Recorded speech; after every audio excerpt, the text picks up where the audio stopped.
Hello there again, everybody. This is going to be Gen League number 115. Another one highlighting the power of Urza's Saga. Been playing this card for a short while now, and it has impressed.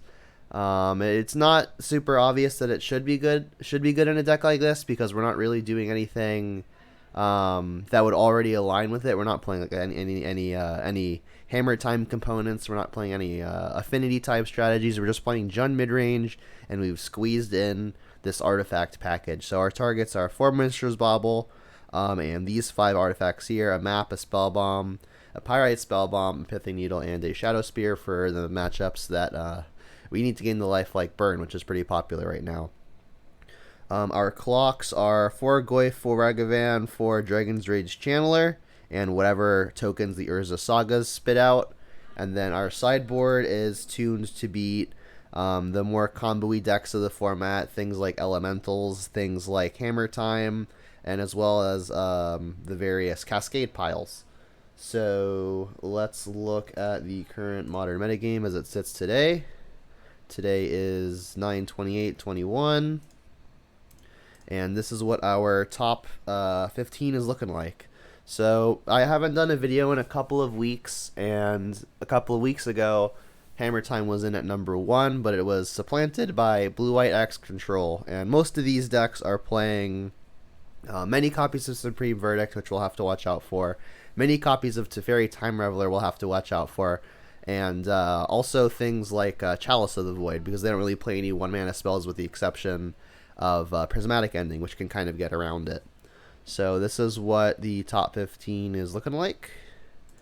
And let's jump into some exciting matches, hopefully. Oh, I didn't join the league yet. I should do that. What's up, James? Deck's been pretty sweet. I've had a good time with it.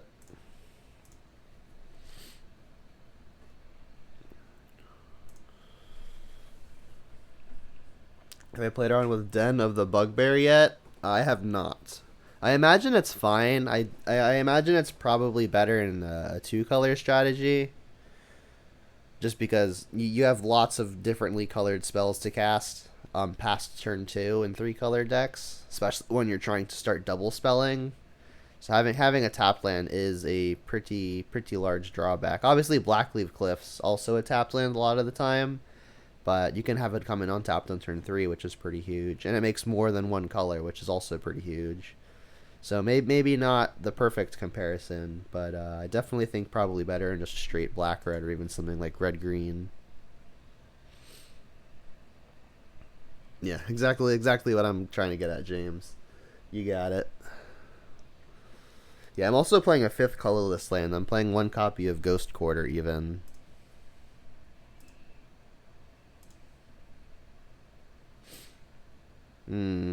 Probably gotta ship this.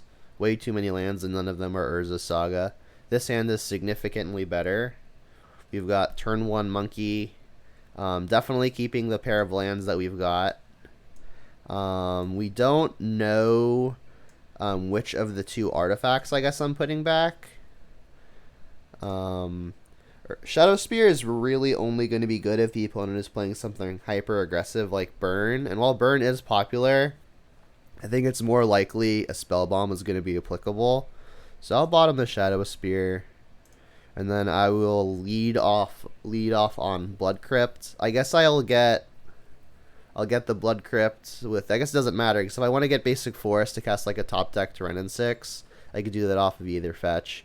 So I guess I'll just lead on Blood Crypt. I don't want to lead on a basic. So yeah, I'll Blood Crypt, let's just say off of Wooded Foothills.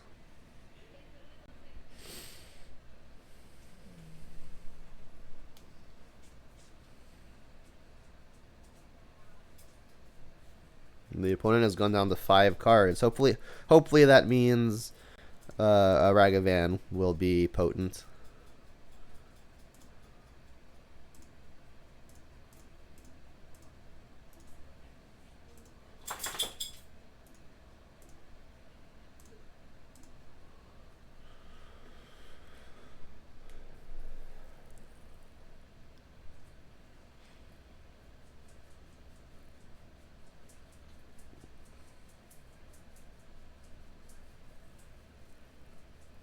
Rogren Triumph. So that could mean blue-white control. And there's Renin 6, which is an excellent draw.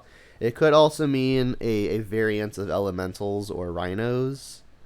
Either way, I'm pretty happy to be connecting with this Ragavan. I'm not going to play the Renin 6 yet because maybe we spike something off of the Ragavan we want to cast. Who knows?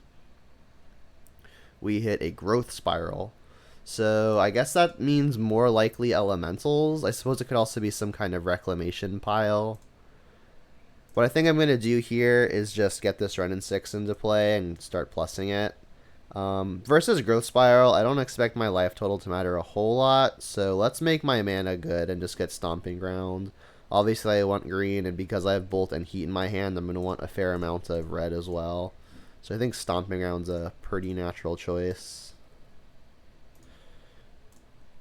And I don't think I need to get the Spell Bomb into play quite yet.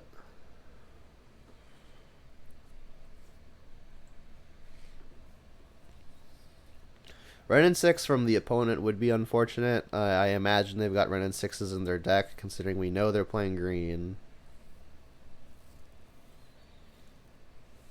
I guess they're probably not a Rhino's pile, because Growth Spiral would be a non-bow with that. So my guess would be, I guess, Jeskai control. Sometimes they play red for Fire Ice.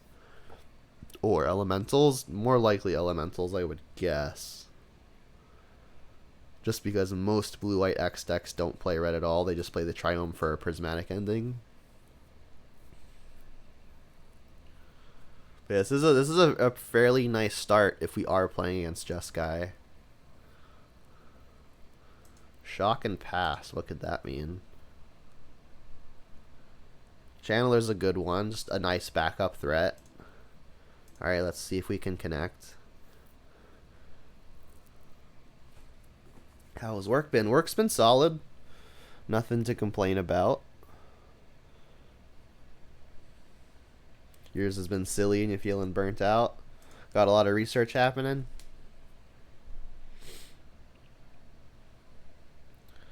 Yeah. I'm happy to be out of academia. It's nice to not have a bunch of deadlines every other day, it seems like. We bounced a Mikokuro. So yeah, this is making me think it's either a turns based control deck or a reclamation based control deck. All right, let's I guess play the land, continue buying back a land, and then I will play Channeler, and then play my Spell Bomb to trigger it. I'll get basic Swamp here so I can hold up the Blood Crypt. I don't want to have to sacrifice treasures if I don't have to. And I'm gonna want to fetch to be in the graveyard anyway, because I'm gonna want to contribute towards the Delirium. Yeah, and then getting a land here to cast Spell Bomb. Oh, they're remanding it. I was gonna say could mean that could allow me to hold up the Spell Bomb activation and a Bolt or an Holy Heat while still allowing myself to preserve treasure. Remand makes me think that they are playing the red X spell that sneaks an Emrakul or Velomachus into play, the creativity thing. All right, I mean, I think I'm still going for it. All right, and now I still think I'll get the Spell Bomb into play. If I need to sacrifice it, I'll just use a treasure. I can keep up Bolt on Holy Heat. Another Renin 6. Or another Renin 6 I don't need, but that will be good for Delirium. Alright, so all in all, going alright. Watching this is some chill out time. Well, I'm glad I can give you a break. 9 to 11 every night? That's a lot of stuff. That's a lot of work. Jeez. Yeah, that schedule has got to be taxing.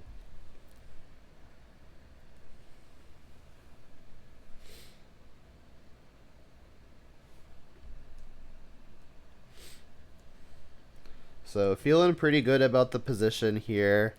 If they are playing the Indomitable Creativity pile, having two ways to interact with the tokens that they would be targeting is nice.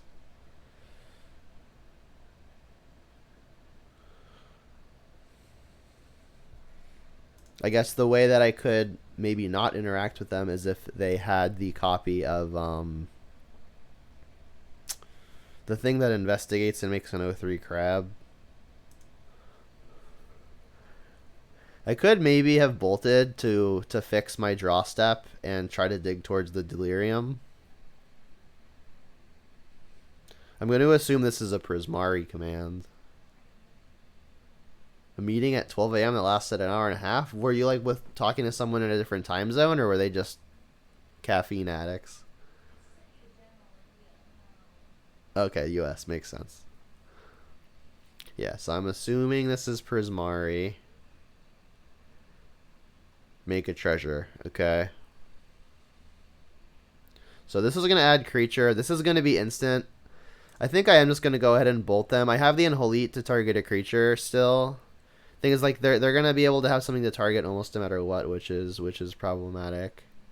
All right, let's just throw this upstairs. Trigger, try to get like an Inquisition or a Thoughtseize. Tarmogoyf. So if they're playing the Emrakul version, they'll put Emrakul into play. They can then block the Channeler. They'll be at 9. Yeah, I think I need to find Inquisition or Thoughtseize. Yeah, let's spin this.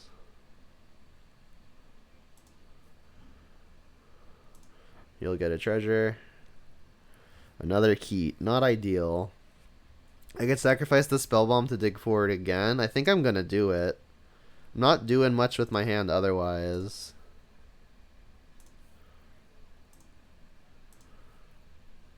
Bummer.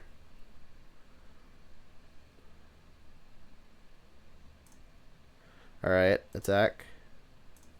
Is there any reason to go down with the Renin 6? Probably, right? Put them to 5. Yeah, I mean, the plus isn't doing a whole lot. Let's just get damage in. If they Emrakul me next turn, I may need to be able to push damage.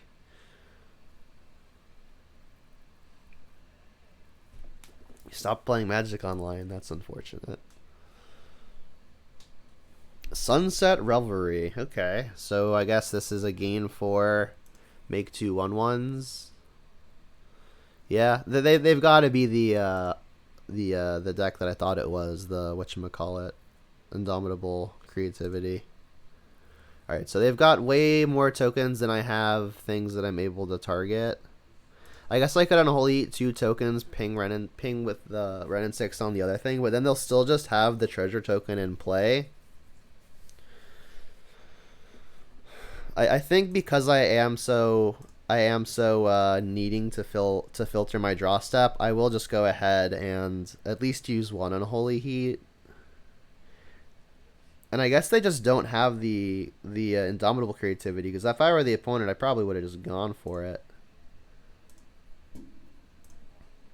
I don't think it matters which one I kill. Inquisition and Thoughtseize would be king here. I've got 5 of those in the deck. Expedition map. That gets Urza's Saga, but honestly, not what I'm looking for. Probably just a bit too slow. This game's probably going to be determined in the next turn and a half. I could Unholy Heat again. This leaves me soft to a Teferi Time Raveler, though. I guess if they minus the Teferi, I have the Renin 6 to ping. Let's continue attempting to filter the draw step, which I guess I should do at my upkeep, so I can preserve the treasure. Like, the treasure's gonna stick around no matter what. Let's just do it this way. So we would love either an Inquisition or a Thoughtseize. At this point, if I find a Channeler, I would probably keep the Channeler. I need to shorten the clock. All right, this is not gonna do it though. All right, so we gotta take a natural draw.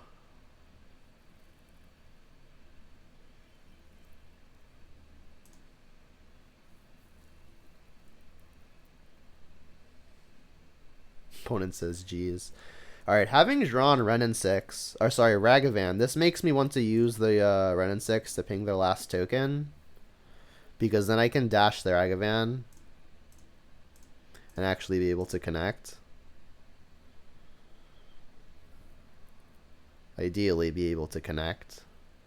Remand. Sure. Do it again.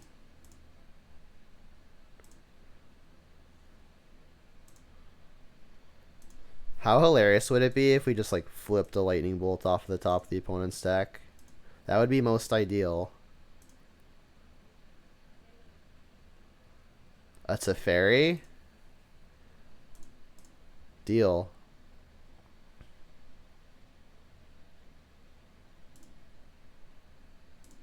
This is going to be an out to Emrakul, right? Because Emrakul doesn't have protection from things that are in play. It has protection from colored spells. So if this is in play already, we're golden. Yeah, and I think I'll even top this. No, at this point we're digging for additional threats because we need to actually just close now. Now that we've got our out to the Emrakul, we're good. I need to just make sure that we can kill them. Stops the extra turns from the dragon attacks. That is also true.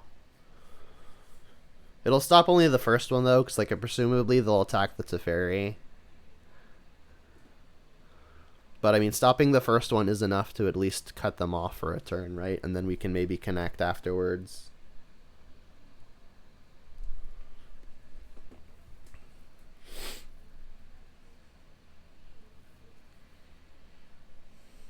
Was Teferi of your own? Yeah, I mean, we still have lethal because we can dash Saravan and attack the opponent and then just ping them with the Renin 6. And we've got Teferi in play, so short of a Shark Typhoon, there'd be no way they could interact with it.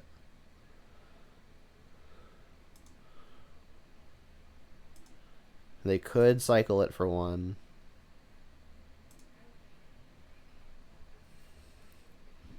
Alright, let's go for it.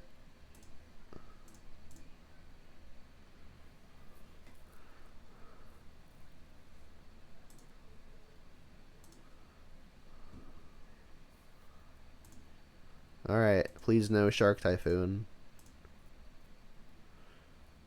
I mean, even if they have it, we're doing alright. Because, again, we just have the Teferi in play. I forgot this was a possibility. That's on me. We've still got mana to do absolutely everything. And since they fetched now, the decision becomes, do I want to just ping them with the Renin 6 and then have the Renin 6 to be lethal next turn as well? Probably. I could also just kill the Teferi of their own, but at this point, let's just kill the opponent. I'm not doing anything at instant speed anymore.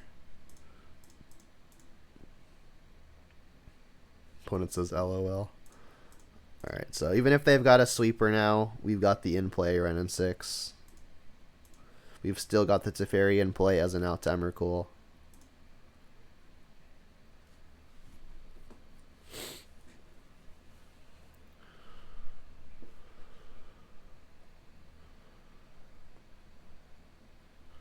Sweet. Got there. That was a weird one. I forgot about them fetching for the Dwarven Mine, but I didn't think about it too hard since we were so far ahead. Oh well. Alright, so Engineered Explosives is going to be good for stopping the combo. We can just set it to 0. Brutality is good just as a duress. We don't know if they're playing the turns variant or the Emrakul variant. If they're playing the turns variant, we can terminate the Velomachus, but if they're playing Emrakul, terminate is just stone dead.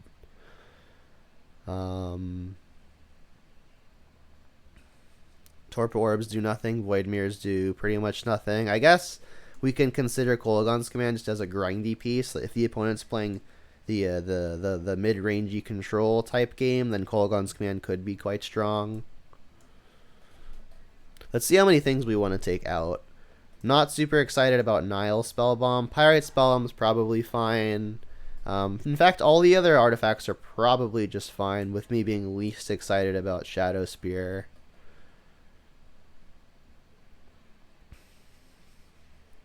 Yeah, there's not a whole lot I want to take out, so I probably just won't bring in the Kolaghan's Command. It's probably just a medium card anyway. So I need 2 cuts as is. I want the discard, I want all of the 1-mana creatures. Maybe on the draw I should take out a 1-mana creature or 2, especially because they're going to be weaker to Renin 6. Let's actually cut a couple Ragavans. Their deck has a lot of X1s in it. And on the draw versus a Renin 6, I could also see it being a liability. We're not really short on threats because we still have the 10 creatures in the deck plus Urza Saga. That's still a fairly large amount. Not to mention Luris.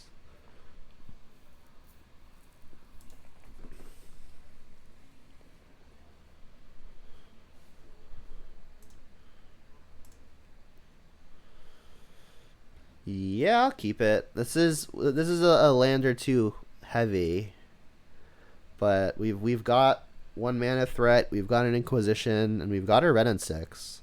I'm gonna lead on Inquisition because Ren and 6 is such a big deal.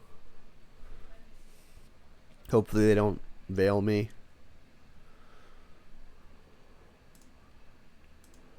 I mean, I'm gonna pretend like they don't have it and just go for it, and then if they've got it, I may just lose on the spot. Especially having drawn a brick. But yeah, Ren and 6 is so backbreaking if they have it. I just have to go for it, I think. Alright, and they didn't have it, which is a big deal. And they also don't have the Ren and 6.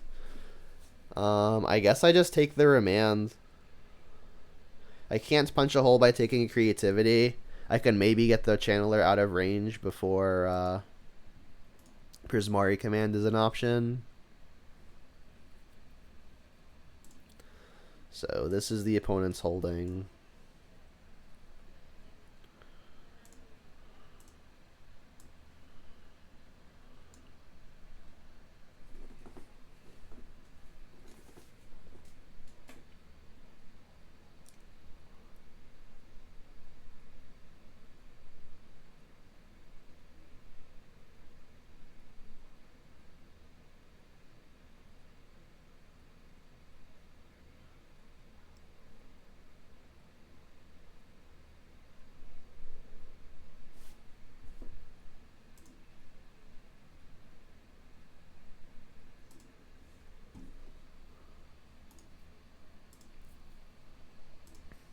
Looks like the stream itself may be having a few issues, so apologies if anyone's experiencing that. Alright, another land is Horrid.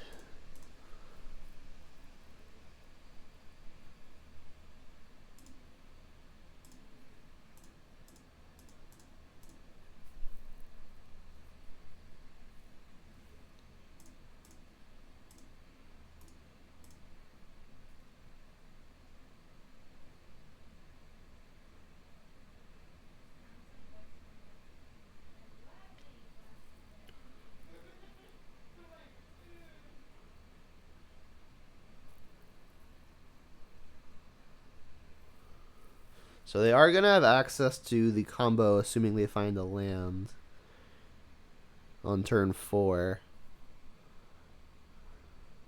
Pretty much every land in their deck, with the exception of a basic or two, is a mountain. So we would love to find a way to interact here. Not that one, because they've got double creativity. Alright, Channeler.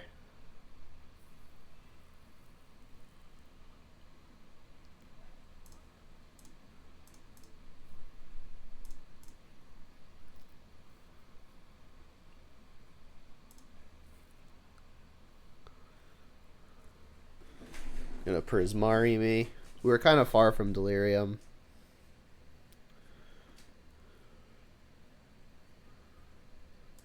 You should honestly probably just let this happen. There's not really a way I can get Delirium by the time that they have priority again. That just doesn't do anything. Their hand is Growth Spiral and double creativity. Well, in the off chance I can deal with the second creativity, at this point I guess I take first creativity.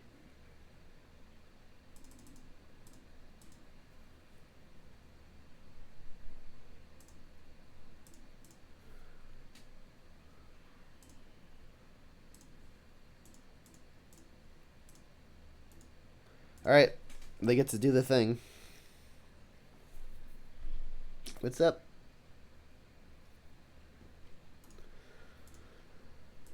Kept a heavy land hand and drew only lands. It's gonna happen. I guess I drew an Inquisition, but it was probably too late by then. Alright, that's the Emrakul version. Good to know. Just to kick it off, we drew another land. I'll reveal the hand. The opponent deserves to know. If Magic Online lets me. There we go. Alright.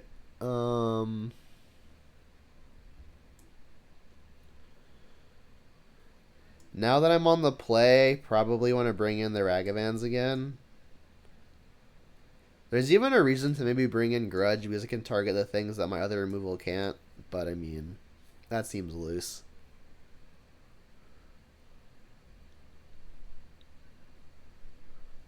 Alright, let's at least bring in one more and probably just take out a Bolt.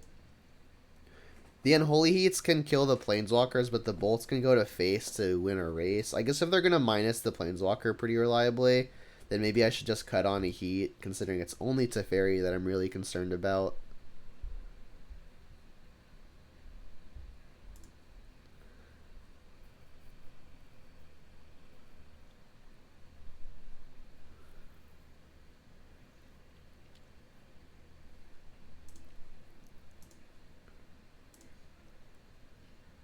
Yep, sounds good. So I'm going to go turn 1 Channeler, not play Bobble. And then I'll go turn 2 Channeler, Inquisition, Bobble, and probably have Delirium on. We'll have at least Artifact, Sorcery, and we'll have 4 triggers to find 2 more types.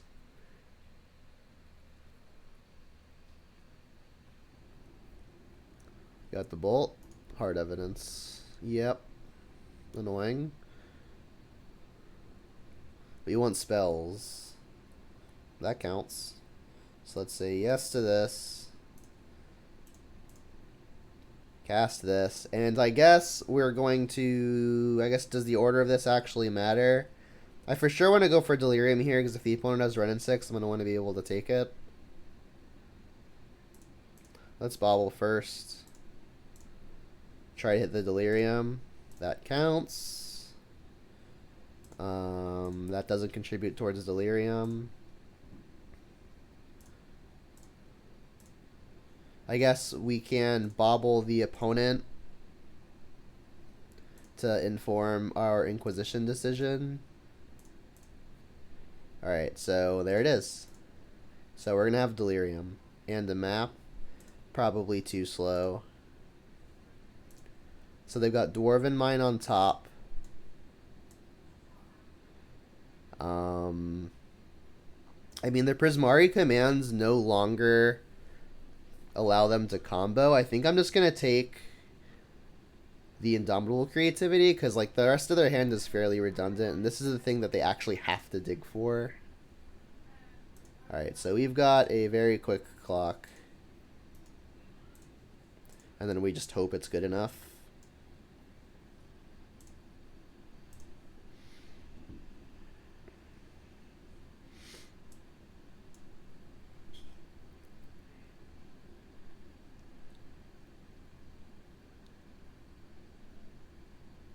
Draw a card at your upkeep. That gets bricked by the crab, unfortunately. There's the Stomping Ground, so I guess presumably they're going to try to put a Dwarven Mine into play. I mean, if they find both another land and the Indomitable Creativity, they could put an Emrakul into play as early as next turn. We're going to be one short of killing them if that's the case, because we can put them down to 7 now. They can block 1, putting them down to 1. I guess that would at least mean they can't get a fetch land. Unholy Heat is interesting because I could get the crab out of the way now. Or I could just, you know, like have a target, have a way to interact with the creativity, but they've got the clue that they can sacrifice, unfortunately. Alright, so in the event that I want to cast the Unholy Heat, let's get this next Channeler out for an additional trigger. Opponent says, geez. I like how you can't even forget to attack with these.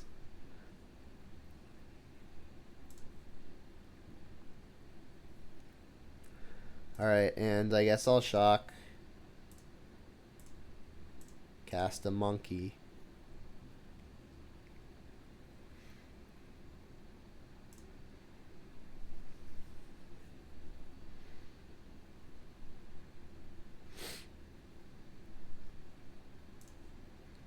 Alright, so we would like to avoid a land and a copy of Indomitable Creativity. Although I could probably beat it at this point.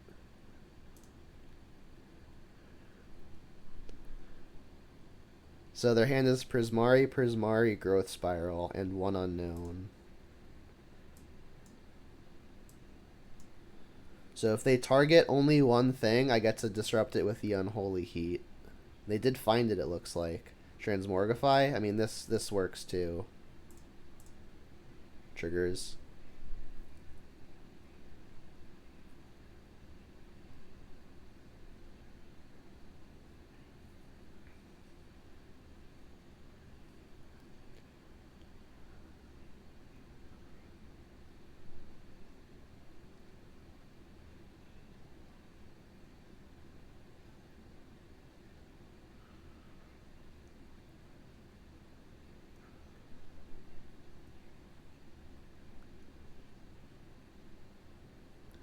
Alright, open match, sick.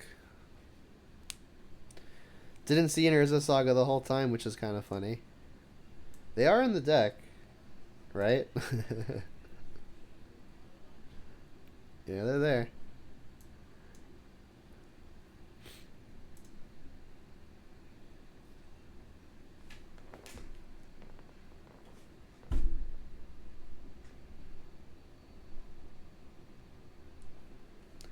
Alright, let's go first. Seems like a good idea.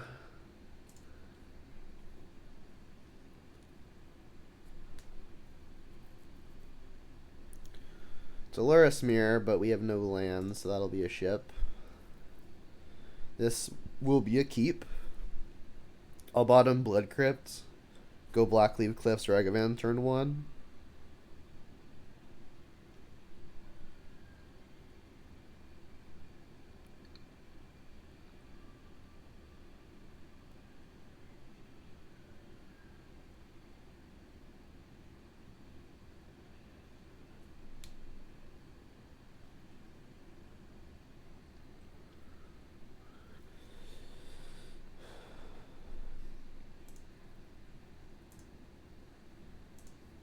And I think I'll probably hold the bauble. If I draw Dragon Rage's Channeler within the first few turns, I'm going to want to be able to get the trigger off of it.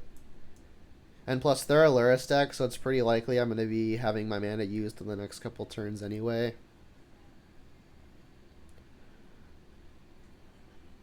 Like, if it's Hammer, this hand is fine. I'm probably going to be using these removal spells instead of what I draw off of Bauble anyway. If it's something like a Mirror, same story. I'm probably going to want to use the removal spells. I guess the one thing that I would maybe want to dig for is if they're probably killing my Ragavan, then I'm going to want to obviously find a backup threat. But yeah, it looks like Hammer based off of Silent Clearing.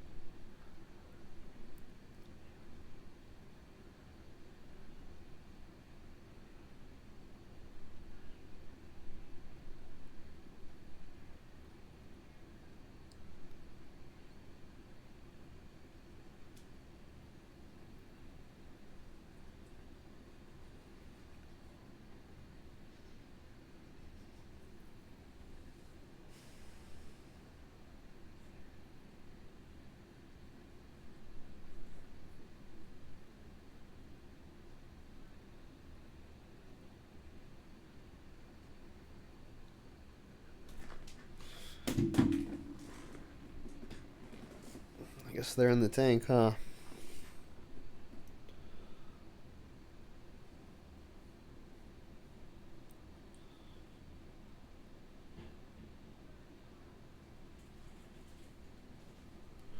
Esper Sentinel. Yep.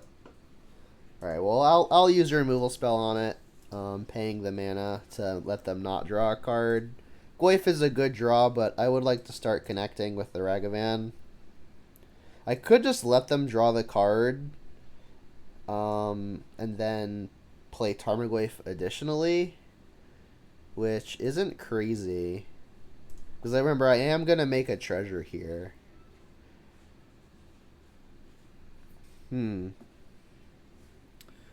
I think the removal spells are pretty much equal in terms of what they kill. So I'll use the heat because the bolt can at least go to face. Yeah, I think I'm just gonna deny them the card here. I'm not gonna play the Gwaif, which could be a mistake. But I don't want them drawing cards.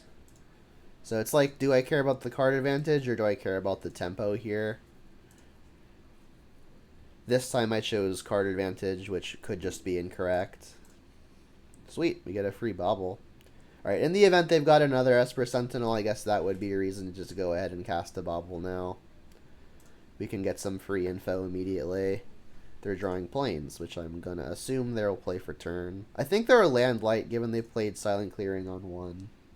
So planes, they're probably pretty happy to see. Urza's Saga.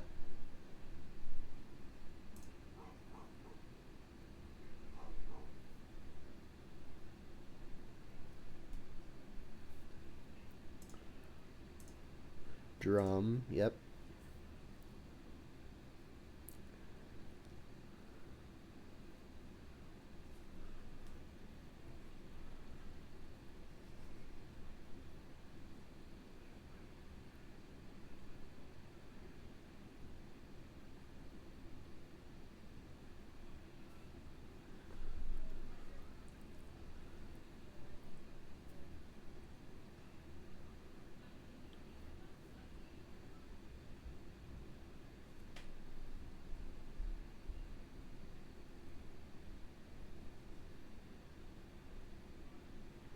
Soul Guide Lantern. Annoying, but probably fine. That'll probably just cantrip later, which I'm not super unhappy about.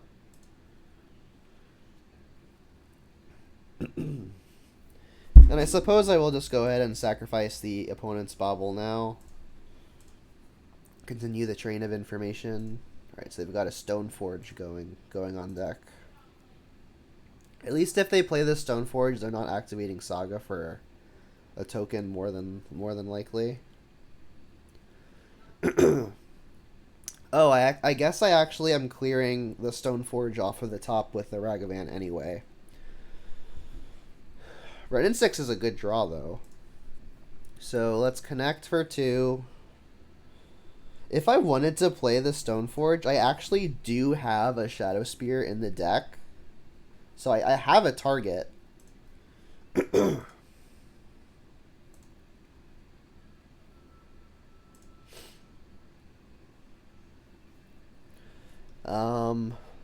But I can't Brennan 6 and Tarmogoyf and Shadow and Mystic. So I think I'm just gonna prioritize getting my Goyf and the Renin 6 into play. That also still lets me hold up Lightning Bolt.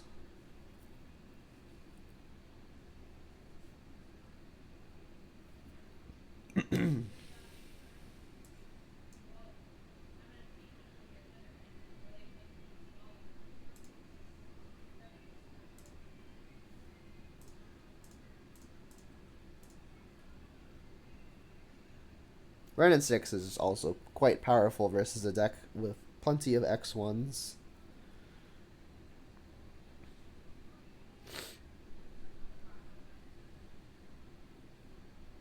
So yeah, they will not actually be drawing the Stoneforge that we saw.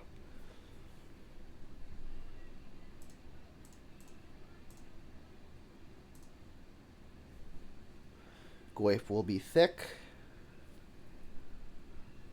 And then I could sacrifice the treasure to put a map into play, but that doesn't actually do anything for me. It costs just as much mana next turn off of treasures, because since treasures are one-time uses, doing it now or later doesn't actually change anything. Alright, that's the planes we knew about. Pure Steel Paladin resolves. Colossus Hammer. So they will get to equip onto the Paladin for free. I guess I should just bolt it in response, because if this resolves, I guess there's a world where they're playing Magnetic Theft. I guess if they're playing Clearing, probably not, but it's one of the few ways I lose, and I'm gonna have to kill this with a bolt at some point anyway. So let's just avoid that one extra scenario where I get blown out. Also, if this resolves, they draw a card.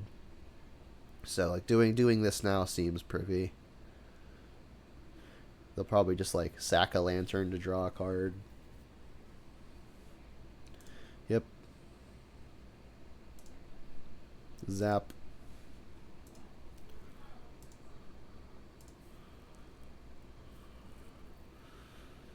So we've got a 2-power attacker and a 4-power attacker. Alright, they just concede. That works too.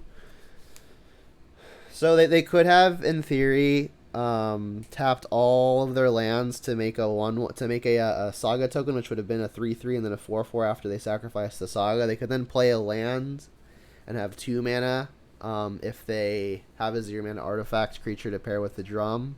Either way, they weren't attacking us that turn. Alright, so we're playing against Hammer Time. So we want the Kolaghan's commands, we want the Alpine Moons, we want the Engineered Explosives, we want the Ancient Grudge, and we want the Terminates. Lots of stuff that we want. I'm going to try to take the stance of the control deck here, and especially versus the deck full of X1s, Ragavan can be pretty weak. Nile Spellbomb is probably fine because it can stop a Luris plan. I think I'm going to shave on the discard.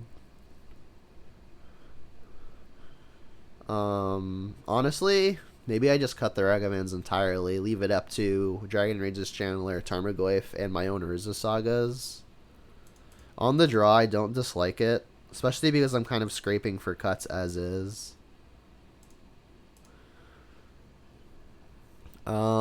I could see needing to take out Expedition Map because it's just too slow. Its only good fetch target is, I guess, Urza Saga and Ghost Quarter. Ghost Quarter can deal with Ink Moth, maybe. But, I mean, I can't shave any of the 1-mana removal. I'm not going to shave any more threats. So, I mean, it's just like Bobble and Inquisitions at this point.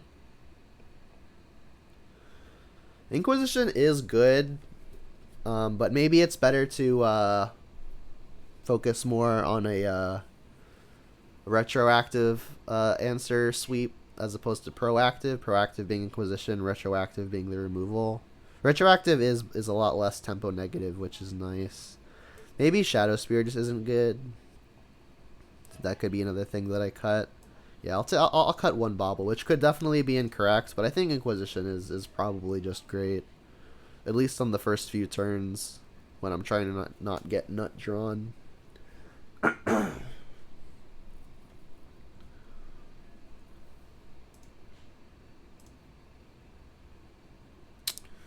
Well, we see our first Urza Saga of the day. Unfortunately, it's in a hand that is not very supportive. Definitely going to be a mulligan. This hand is much better. I think I'm going to bottom the Terminate here. It's not very castable off of Forest and Urza Saga. We've got plenty of removal otherwise. The opponent also mulliganed, which is nice.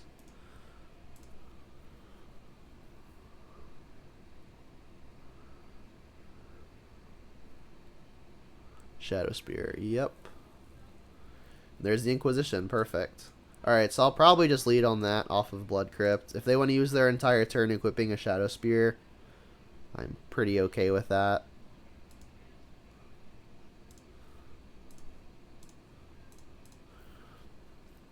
Oh, wow. That's hilarious. Unfortunate, but hilarious. Didn't think that would happen, but, I mean, I guess it did.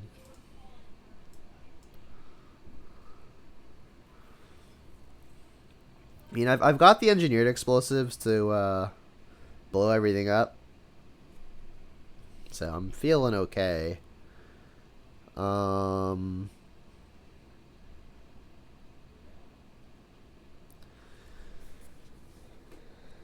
I would love to be able to kill a few of the Urza Saga tokens with the explosives as well. Which means I wouldn't be popping my explosives until next turn. So do I even want to show it to them? I don't think so. I think I'm just going to go Mire Pass. I'll take a hit for 2.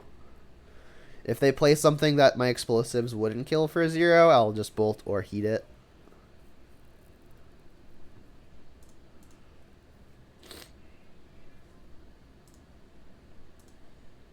And I could just kill the Mem Knight to save the life, but honestly, I'd rather just save it.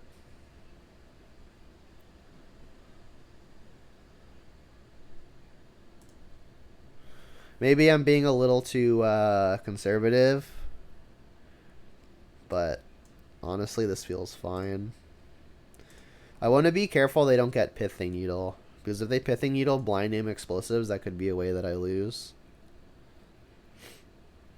But I mean, at a minimum, I'm going to be able to kill 1 token by playing the explosives now. Although, having drawn Tarmogoyf, I think I'm just going to play the Tarmogoyf. I can get my own Urza Saga going. Sure. Trigger resolves.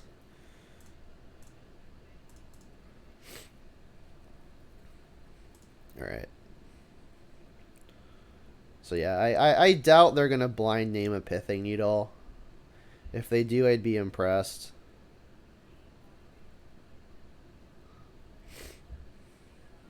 So this is going to make a... I guess it's going to be a 6/6 on the attack.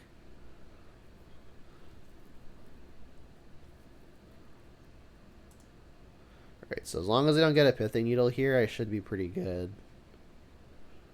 I mean, I don't think they do. They already got the Shadow Spear, which would probably be what they get otherwise.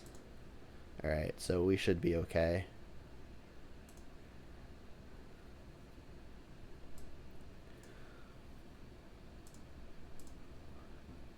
Drum is fine.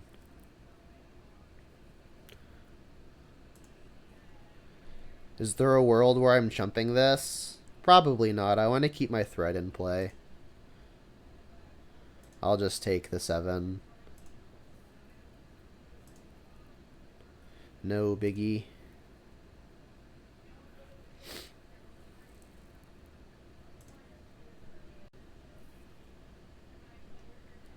Drew a spell bomb. Interesting.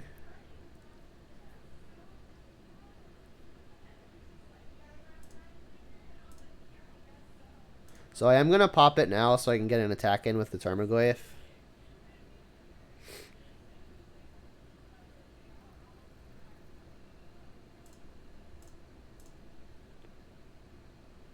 Kill their entire board. Just like draw a card off of Lantern, I guess. Yep. Boop. They do still have access to Luris, but they can't both put Luris in their hand and activate it. I guess at least casting Spell Bomb is probably free. Use the mana now. Also, I'm going to want the artifact in place. That way, if I decide to activate Urza Saga next turn, the token can be bigger.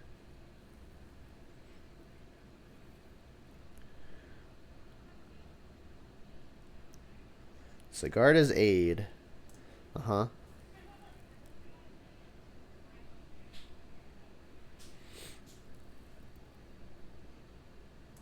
Stoneforge. So I have to respond to this trigger, because if they get Hammer and then they flash in the Hammer, I could be in trouble.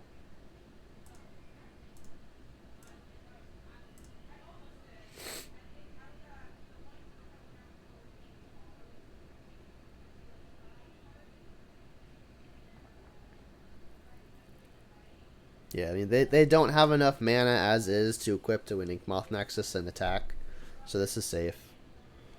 Like, they could activate the drum to make a mana here. They'll still search for the hammer, but if they use that mana to activate the Inkmoth and attack with it, they can't actually kill me.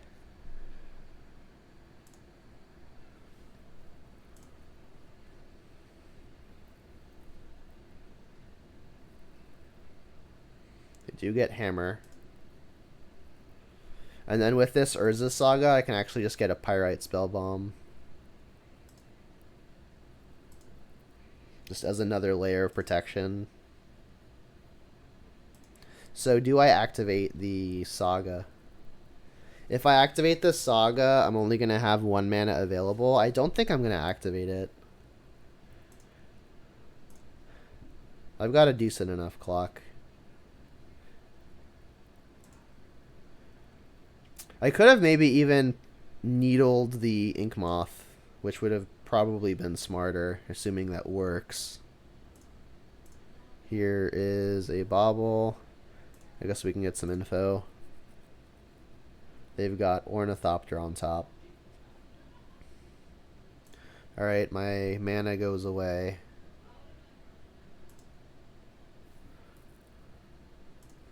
Alright, so yeah, I probably didn't play this optimally, but the spot is fine. So I'm going to draw a card at the opponent's upkeep, and we've got 2 layers of protection in play, one of which is hidden in hand. We know the opponent's hand is Hammer, Ornithopter.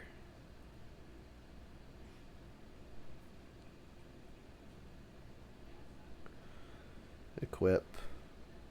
So I could go for activate Pyrite Spellbomb here. In fact, I think I have to. And then when they flash in Hammer and target the Ornithopter with 8, I get to just bolt it, and then the Hammer is stranded.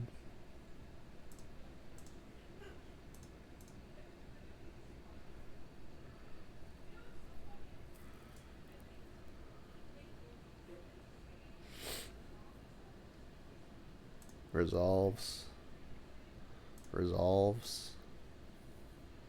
Equip to nothing. And then I guess we see if they go for it. And if they don't go for it, I'll just sacrifice the Spellbomb. Alright, target the thing.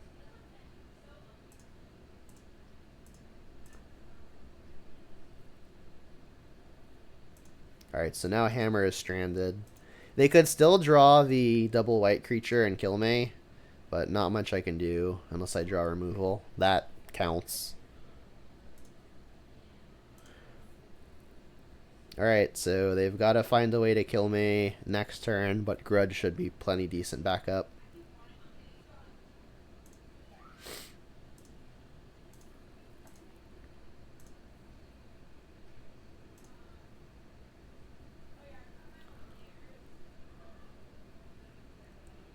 So yeah, they're in chump block territory. Did they actually find it? I mean, I'm going to make them tap all of their mana.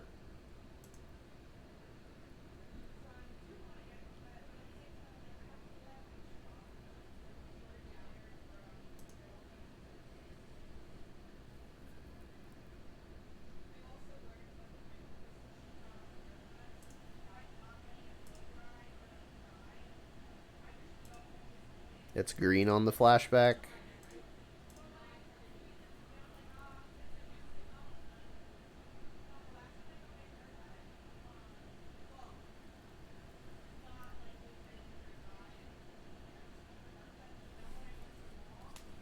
Nice.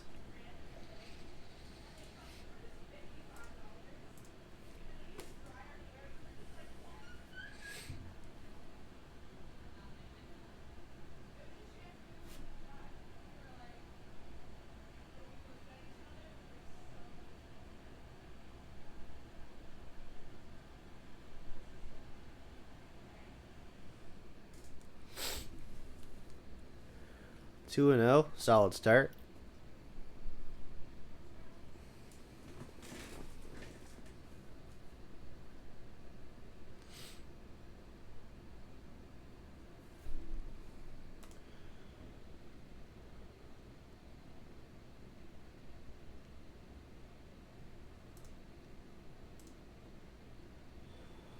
Got a solid one here. We're on the draw, but solid nonetheless. Got a couple threats. Got some ways to interact. Got a bobble to filter our draws with the channeler. All in all, pretty solid. If we're not playing against a creature deck, this hand could be soft. Like, if they're playing combo, there's not much we can do other than clock them. There you go. Turn 1 mulligan into Aether Vial off of a Blood Crypt. No idea what that can mean. I guess, like, it could be elementals. Glyph is good. I've got the Pithing Needle for the Aether Vial, funny enough. So I guess what I'll do is I'll still go turn 1 Ragavan. And then next turn, I can Dragon's Rage Channeler, Bobble, and I can Needle before I attack. So that I have the knowledge of whether or not I should be attacking into a Vial on 1.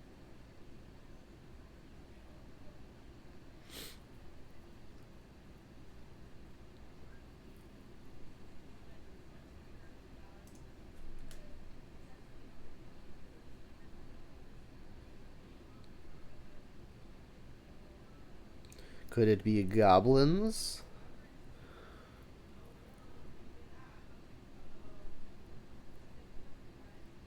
It is goblins. With a cavern on top.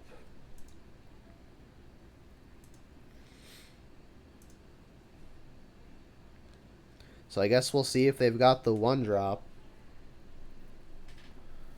If I Channeler first and then Pithing Needle, they're going to have Snoop in play.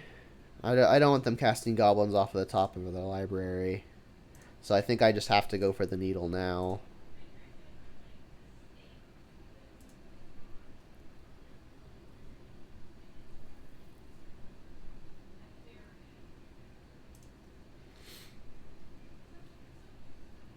Ignoble.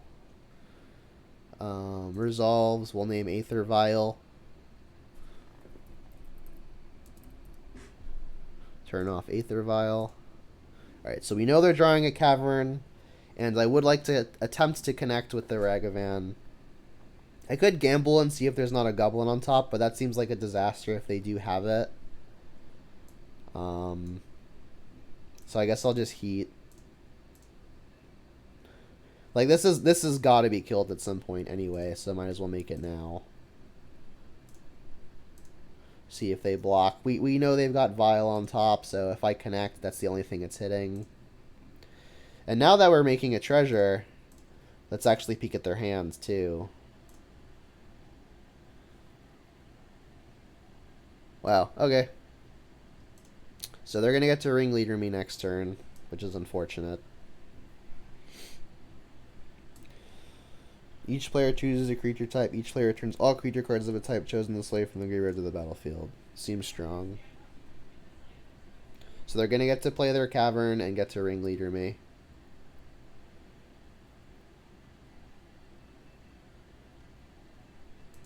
How did I mistrack that? I am confused. Did they not draw the land that I saw on top? What am I missing? I don't know what I did. I am confused. They're playing the superior deck, all you're saying? Completely possible. Alright, I think I'm just gonna run in 6 here. Kill the Ignoble, take them off of mana so they can't get towards the Ringleader.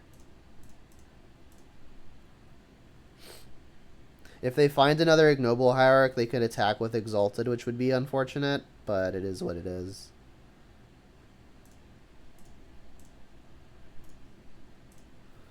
They could also just draw another Munitions Expert, which would do the trick.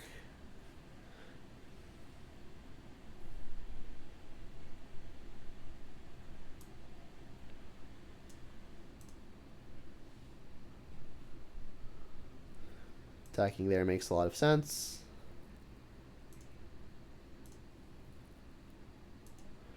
And no plays. Interesting. Just another Ren and 6. So we've got creature, instant, sorcery. Artifact is going to make the Delirium. So we can actually plus the Ren and 6 here. So let's do that.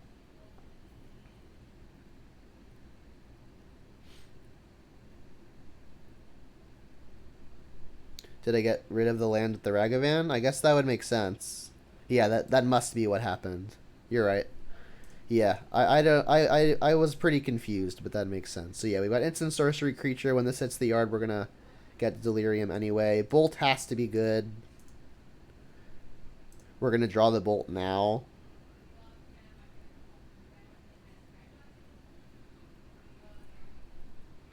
I guess I can pop bobble now, continue the string of information. See what they're finding. They are finding Auntie's Hollow, which enters tapped, right? Yeah, you have to reveal a goblin, which they do have. I mean, I've got backup Ren and 6, but I'm going to want to be able to play Tarmogoyf next turn to apply additional pressure. So let's just plus this on nothing. Draw our Lightning Bolt. Say go. Like, we know they're not casting a spell next turn because they're drawing the Hollow.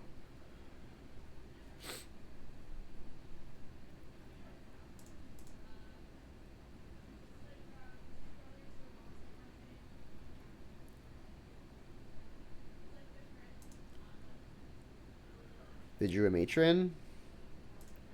Yeah. There's not a land they can get, right? Crater Maker. I guess that makes sense. To a target creature or non-land permanent. So that can't hit Ren and 6, and it can't kill a Channeler. Alright, so we actually kind of want to just find the land here. So we can double spell. Land would be ideal. Not exactly. So we know their hand. You know, I guess I want to just deploy a Tarmogoyf and kill something. Does it matter which? Probably not. Yeah, I need to just apply maximum pressure while they're stumbling. I would have probably played the Channeler had my other land be also red, so I can hold up Bolt. But it was not.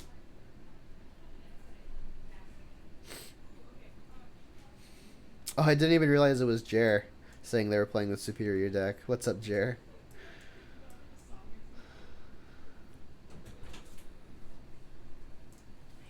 There's the Crater Maker. So I guess they didn't draw the land. Oh, this blows up Vial. The Needle. Didn't think of that at first. So now they can violin the Ringleader. Exciting stuff. They revealed only Kiki Jiki. So their hand now is Kiki Jiki, Patriarch's Bidding.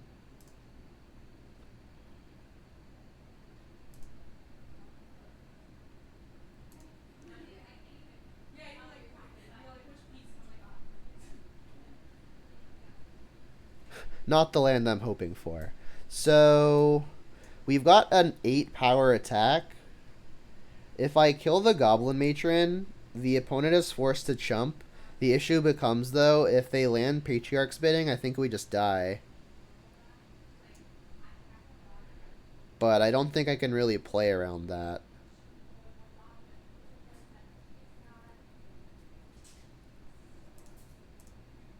I guess this adds Planeswalker. We're one short of just killing them. So what I guess I do is I can just attack. They'll block. If they do cast a Patriarch's Bidding, they'll return with no mana available Kiki Jiki and Conspicuous Snoop. I just have the Channeler to kill them. Yeah, I'm gonna see if they want to chump, because we can't kill them anyway, right? There's already instant in the yard, there's already creature in the yard. Yeah, they should 100% be blocking here. Alright, now I'll hold up a lightning bolt, I suppose. Yeah, I mean, if they hit the land, it's unfortunate. But yeah, if I just die immediately, right? Because they can... I guess I don't die immediately, but it's really bad for me. Let's hold up Bolt. If they hit the land, they hit the land. This could be very wrong, though. It'd be much easier if I drew any land that wasn't Forest or Saga or Ghost Quarter.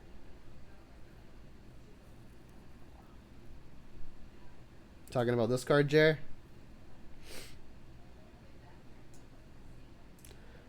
Alright, the opponent is pausing to do a prayer. Alright, so if they hit the land, they get to the Patriarch's bidding.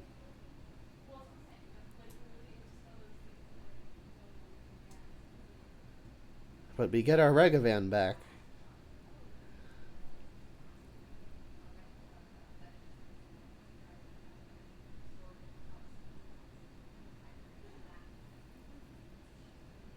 So they can flash in the Kiki Jiki with Vile. They drew the Harbinger. So they're going to put the combo piece on top, and I have to protect against the combo for the rest of the game. So if they didn't draw the land, this was the next best thing, right?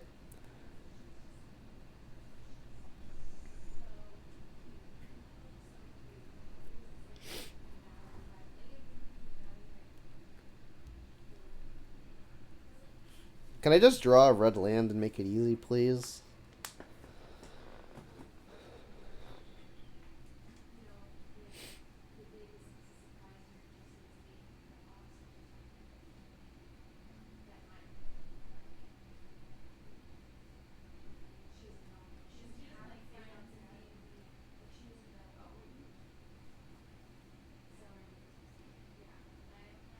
So yeah, had I put down the lightning bolt, I'd have been just dead. So they have a munitions expert on top. Come on, deck. Just give me a red source. Thank you. So now I can, I guess, cast Ren and 6. Minus the Ren and 6 targeting the Harbinger. They're going to have to flash in Kiki in response. To which I can just kill. I can just kill the whatever they're targeting. Yeah, this should be fine. I guess they could always shuffle with the second copy and then hope to spike the land again. So we're not out of the woods yet.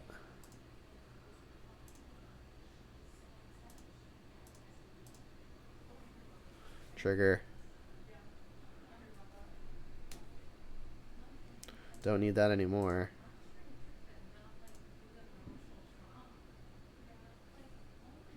So if I just go for the attack and they flash in the Kiki.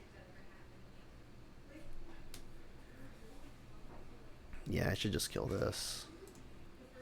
They'll try to flash in Kiki and then I'll bolt. Do I bolt the Kiki? Or do I just bolt this thing in response? I mean, if they find the land, I'm just dead anyway.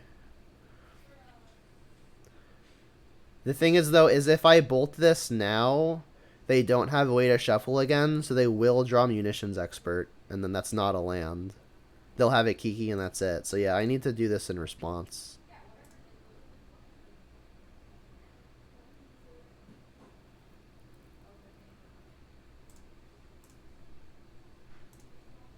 And this should be a lock, right?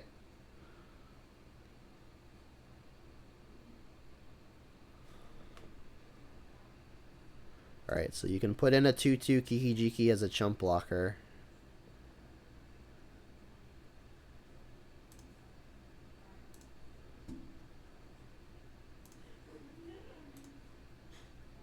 Alright, you're going to draw a Munitions Expert, which is not a land for Patriarch's bidding.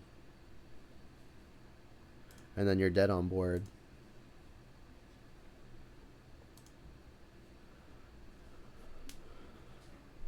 Playing against new decks, I always go a little bit slower because I really don't want to mess it up. Alright, so you're drawing Munitions Expert.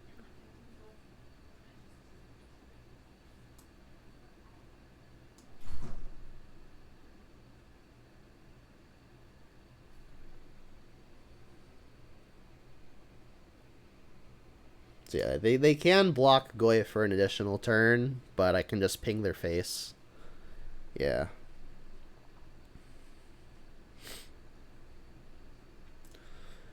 Alrighty, Gabos. Engineered explosives. If they're trying to go off with Patriarch's bidding, I can see Spellbomb being reasonable. Perhaps I want Terminate. Torpor Orb seems amazing.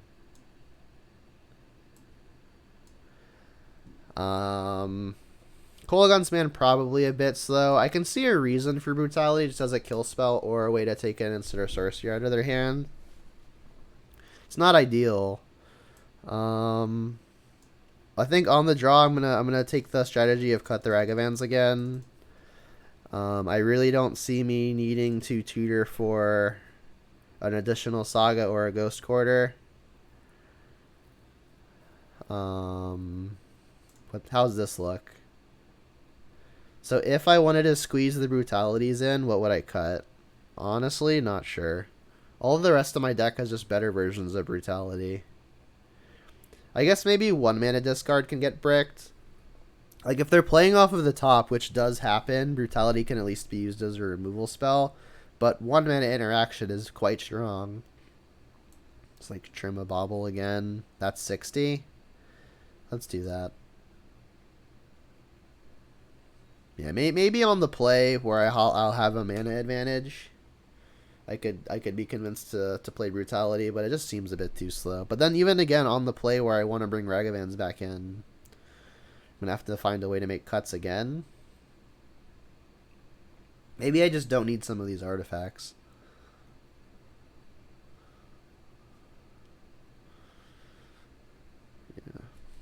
Yeah, I mean, maybe second Spellbomb is just a little bit too conservative. Because the only real graveyard strategy that we saw was that 5 mana sorcery, right? If that's the only way the opponent interacts with the graveyard, maybe 1 Spellbomb plus Urza Saga to get it is fine.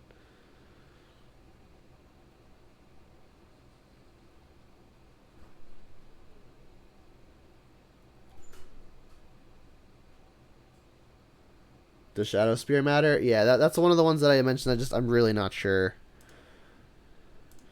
Like if we're playing the mid-rangey attrition-y type style of game, then yeah, I could definitely see it matter. All right, is Torpor Orb good enough? We've got a redraw. We've got a Pithing Needle if they try to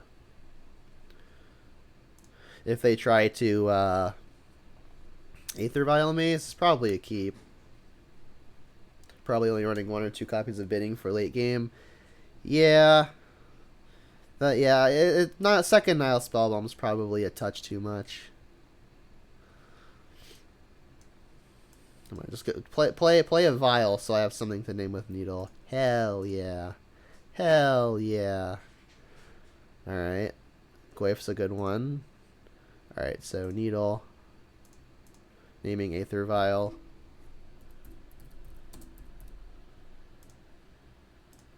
And I'm probably going to want to combine my Mishra's Bauble as a Scry Trick. So maybe I should have actually just let on the Verdant. I've got something to do on turn 2, so I'll hold the Bauble for a potential Dragon's Rage Channeler turn. Well, as long as my mana is already planned out.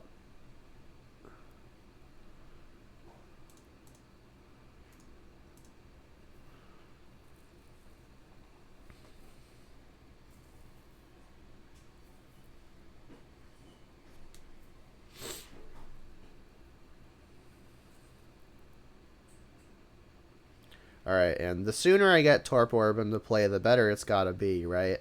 So I guess now I can Scry Trick it.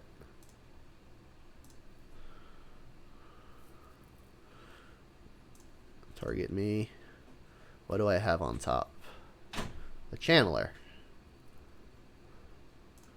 Do I want a Channeler?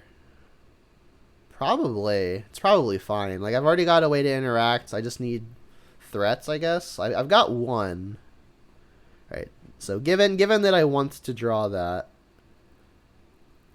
I guess I'll just go Swamp,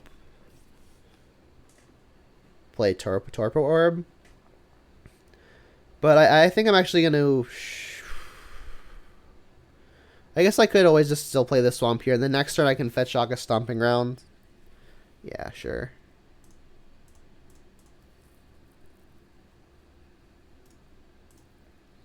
Alright, please no Artifact Hate. We know that they have access to Goblin Kaboomer, the one that blew up Pithing Needle last game. But if they don't already have a copy of it, hopefully Torpor Orb will shut off the tutors that would help them get it, and maybe they just have to get lucky.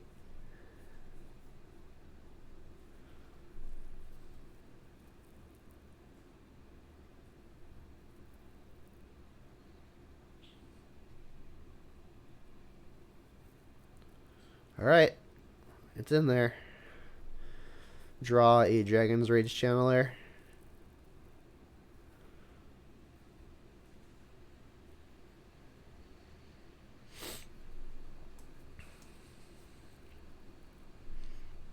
So if I get it, if I go into my turn with Torpor Orb intact, I think I'm just gonna fetch Shock Stomping Ground and then play my 2 creatures.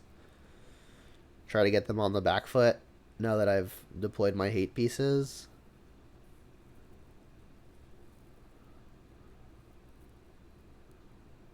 Grist. Grist can be problematic.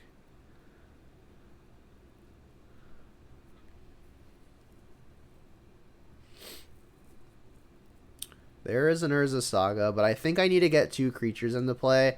They can minus the Grist, sacrifice the insect, and kill one of my creatures.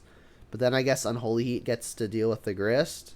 I don't really get to reliably reach Delirium without throwing something into this Grist, unfortunately.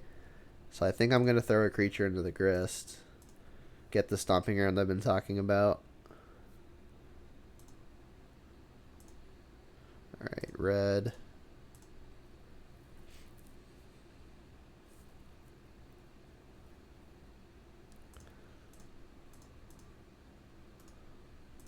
Alright, so if they minus the Grist, I can kill it. Then hopefully Torpor Orb holds the line while my second creature, being whichever they don't kill, holds the line with Urza Saga.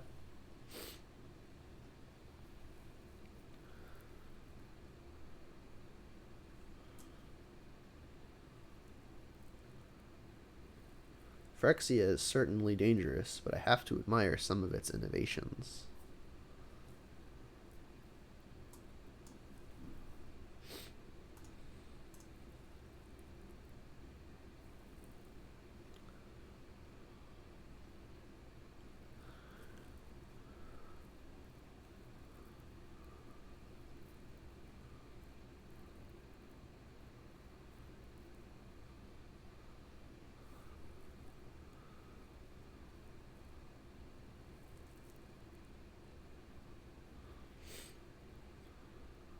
So I'm wondering if I should upkeep the Unholy Heat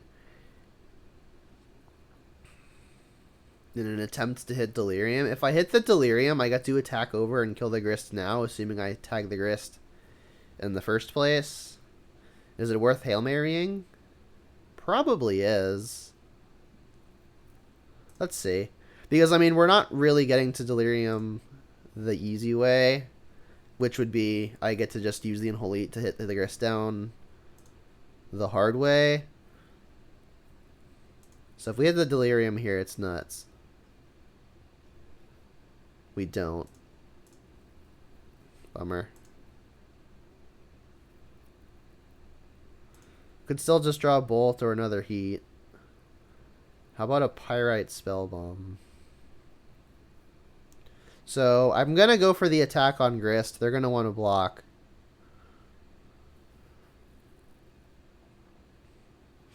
There's no way that they're blocking. If there's no way I'm attacking with Channeler. They would just trade it in a heartbeat. Their entire board is X1, so I just have to ship with Goif.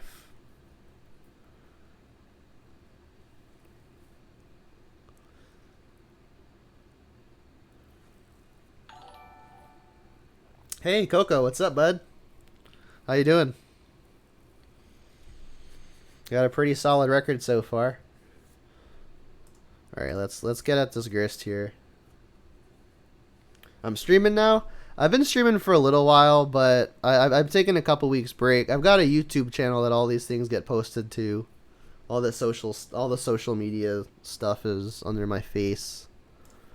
This is Jun League number 115 going to the YouTube channel, so lots and lots of stuff. Alright, do this. That's gotta be fine. Still short on Delirium, unfortunately.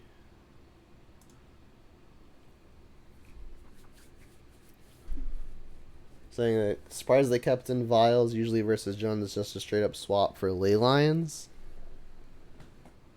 They playing Leyline now? I mean, I don't know the first thing about what Goblins does, to be honest. Hey, thanks Coco for the sub. I appreciate it. Continuing to plus. That's fine for me. So with the Unholy Heat on top, I can guarantee kill the Grist in combination with Spell Bomb.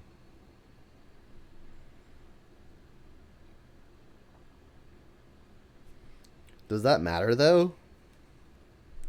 I mean, probably, right? Like Grist is the one thing that's keeping him in the game as long as I've got Torpor. So probably gonna put a priority on smacking this Grist. I could go for like the super high risk line of try to get Delirium off of the Unholy Heat triggering the Channeler, but I think I want to just guarantee this Grist dies. If it gets to live, I could potentially fall behind. I don't want that to happen. Like we've got Saga about to apply plenty of pressure anyway.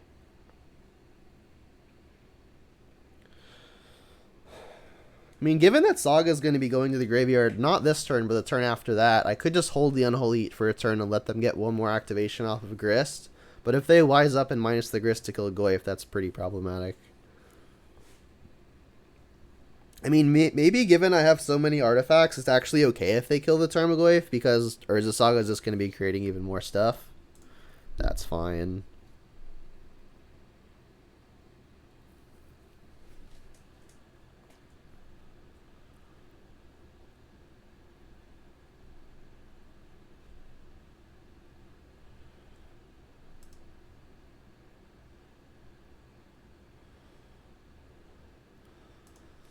So, am I using Spell Bomb and Unholy Heat to kill the Grist?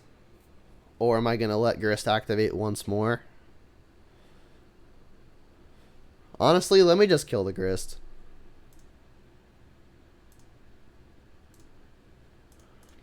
Because, like, while Saga's going to be able to provide me with additional pressure, them killing my creatures is the way I fall behind. Alright, so this is going to trigger. I'm going to draw the Unholy Heat. I still have mana to do absolutely everything. If I hit the Delirium off of this, I can get in with the Channeler as well. So let's do this now.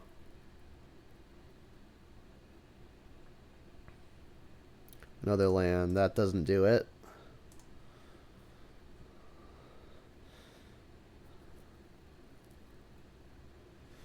I mean, I'm still going to smack face with Goyf.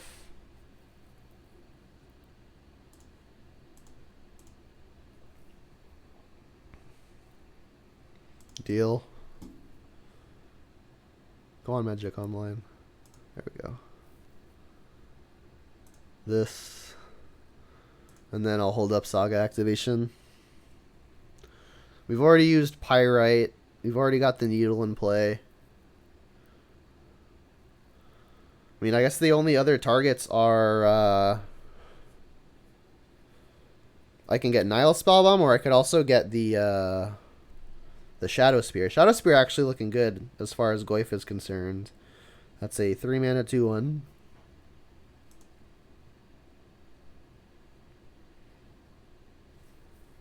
Opponent missing the onboard trick here, I guess. Or not.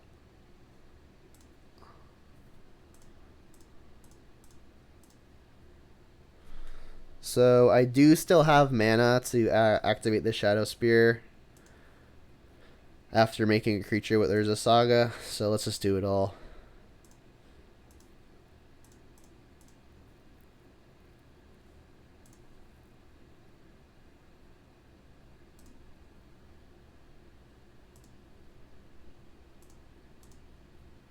Yeah, Gwaif is bigger.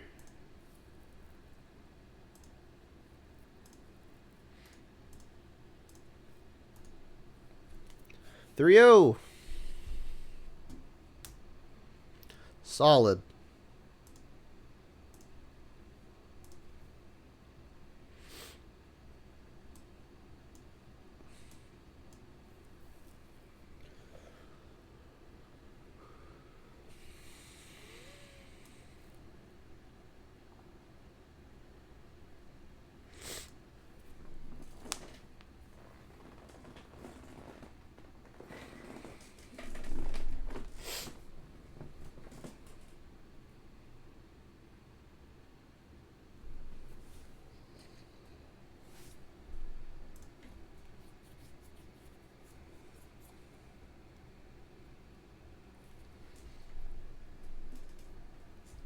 Going first seems legit. Yep. No green, but turn 1 monkey. We've got a Thoughtseize. Monkey pass.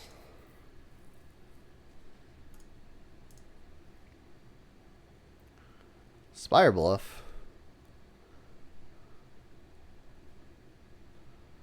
Well, I mean, if they've got the kill spell, they're gonna... This Thoughtseize is not gonna take it anyway, because they'll just respawn, so let's jam. Boo. Well, at least the second one might live. If we can protect it with the Thoughtseize. Wow. Well, Blood Moon is going to be really good against us here. I mean, we've got the Swamp. We don't have outs to a Forest, though. We've got plenty of red cards. Like, maybe Blood Moon is just fine.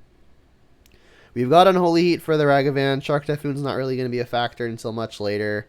Bolt gets to kill the Ragavan. Fury also kills the Ragavan, but it 2-for-1s them. So I think it's more a decision between Blood Moon and Lightning Bolt. I mean, honestly, if Ragavan connects, like, this Blood Moon is really not that big a deal. We've already got our Swamp.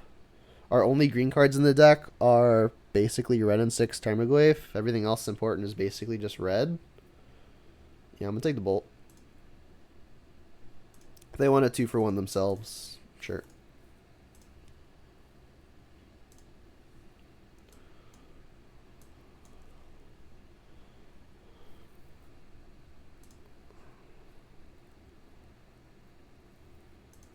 Dashing the Ragavan. I'm gonna let that happen. No way I'm blocking. I need to create a treasure engine. If they flip a bolt or an Unholy Heat and then use the treasure to kill my Ragavan, that'll be unfortunate. What is it? Channeler. Okay. Well, they should probably actually cast that. Yeah.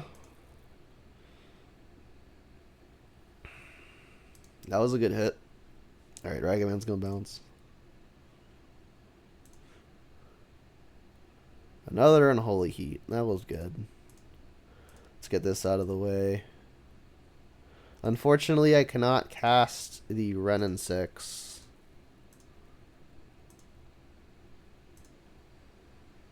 We hit another Ragavan. So if I play Urza Saga and they play Blood Moon, Urza Saga will just die, but not much I can do about that, unfortunately.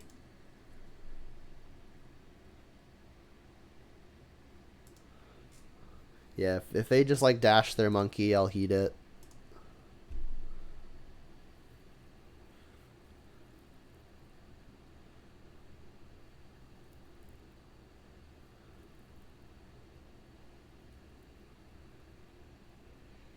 Yeah, I mean, this game is gonna probably come down to that Thoughtseize between the Bolt or the Moon. The Moon's gonna be a problem. I mean, it's gonna cut them off of their color too, the way their lands are set up. Okay, so it looks like they're intending to cycle Shark Typhoon. I'll probably heat it out of the way so we can continue connecting.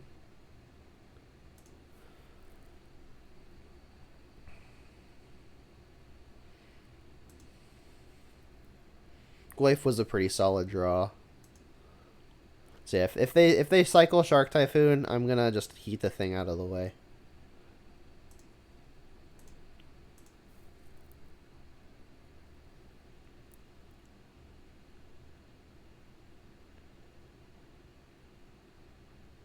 Snapcaster Mage. Oh, that was a bad one for me. That was the one card I didn't know about either. Yikes. So, I mean, they get to target the bolt, right? So this Ragavan's dying no matter what.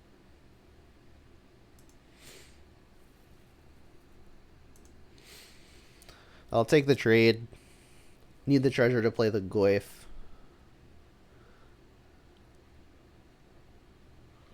Just using the bolt. Yeah, that makes sense. Alright, so they got a 100% Blood Moon me here.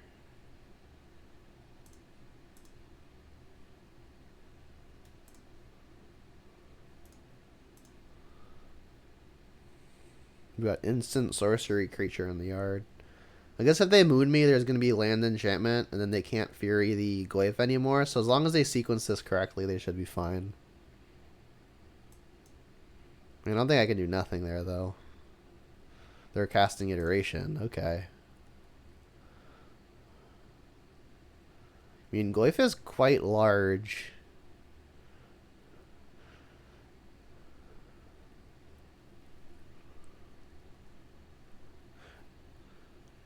I mean, them not using Blood Moon here, though, means that Urza Saga is going to get to pop off and actually get something. What does it get? I mean, they're a blue-red deck. What are the odds they can deal with a Shadow Spear? Alright, so yeah, this is going to... So there's already an instant in the yards. This is just going to work.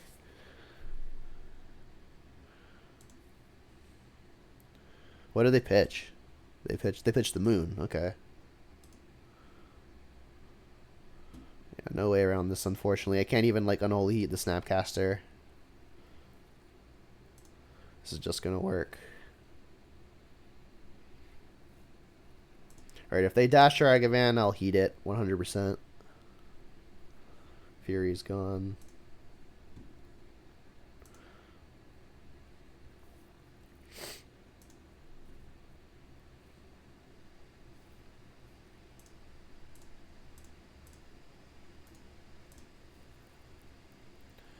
Alright, so I'm going to activate Urza Saga. It's a fine pickup, but I think I want to make a 2/2.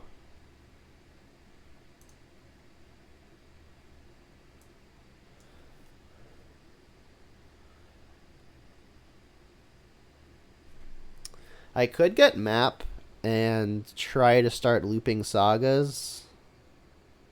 Their hand is Shark Typhoon Unknown.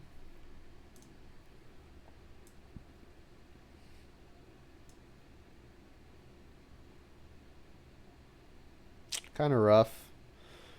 I mean, Shadow Spear doesn't really do anything right now. It could maybe get jiggy with the Dragon Straits Channeler, which will have Delirium after the Saga goes away. Yeah, I'll get the Spear.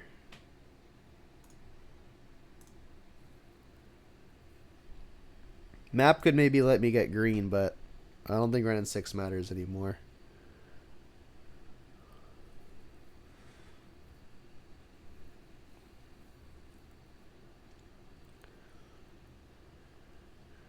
Blue Moon, I guess. Blue Moon's probably an okay matchup.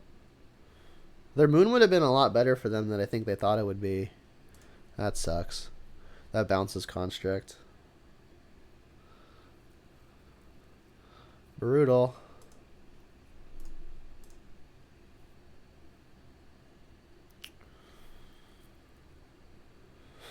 Drew the Unholy Heat. Alright, kill the Jace.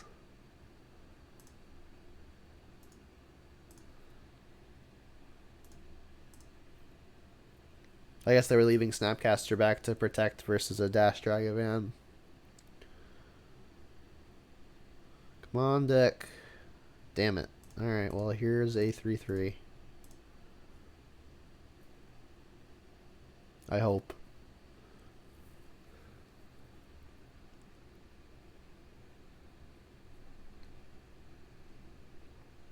Would be surprised if this thing lived.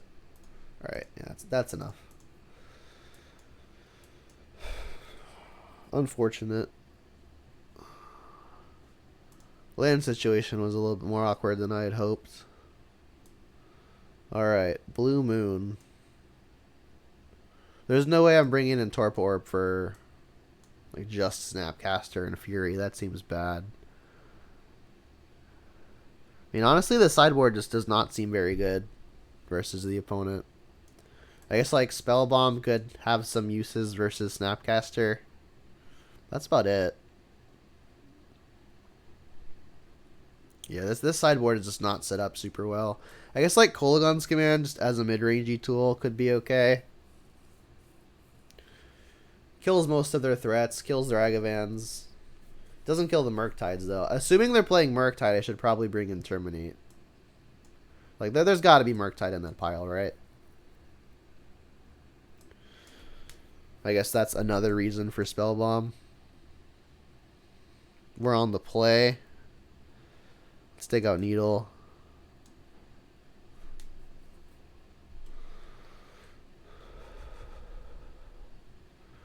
Probably take out. Is discard good? I mean, they're a control deck, so it's fine. It's not amazing. I don't want to cut the Goyfs. It's hard for them to kill those. Ren and 6 seems amazing. We're on the play, so I like the Ragavans a lot more than if I would be on the draw. Maybe it's Pyrite or a Shadow Spear. Honestly, Shadow Spear seems like it could be not super great. It can pull me away from getting burned out, but how often is that going to happen? Trim one of these. Maybe I really do just trim a discard spell. You want to cut Spear and the bolts? That would have me bringing Bobble back in. We can keep one bolt or a Shadow Spear.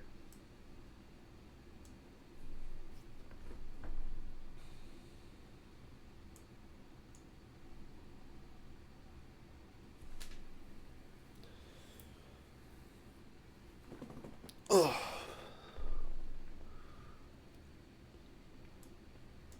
I think I'm going to keep the Shadow Spear if it's between that and a bolt. Sure.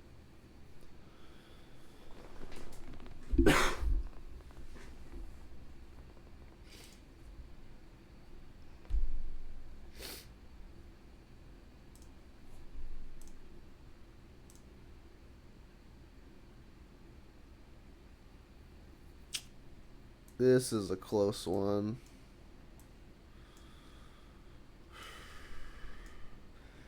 Turn 1 Channeler, turn 2 Goyf. We've got a way to deal with their monkey. We've got a way to get Swamp in case Blood Moon is a thing. This hand is gonna die super hard if we draw lands. I guess we have Luris. Yeah, I'll keep it. Not happy about it, but I'll keep it.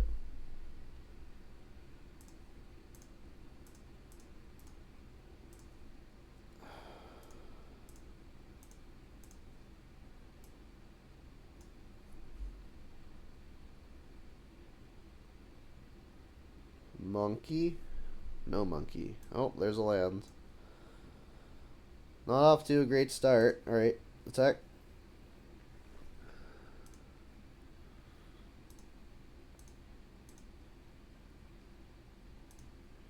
We're in there.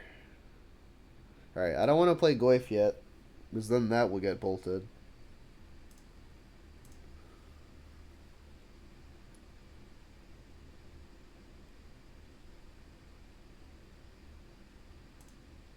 As expected. Guess it wouldn't have gotten heated.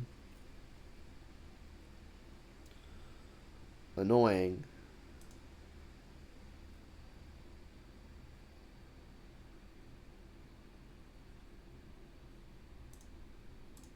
Could have fetched in response, but honestly, it's whatever. Am I getting basics to play around Moon? It's pretty free. My mana's perfect otherwise. Yeah. I don't want to draw another land. I'll just take one of them out of the deck right now.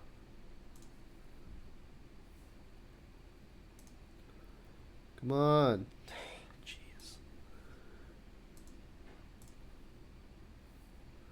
pretty terrible.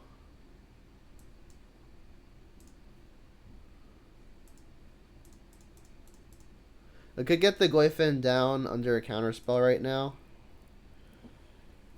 but it still just dies to absolutely everything.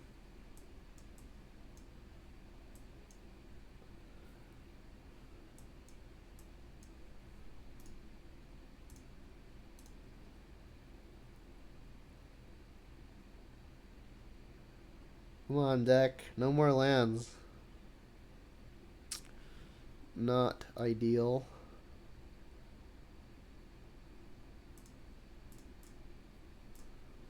Still dies to absolutely everything, but I'm not going to do nothing.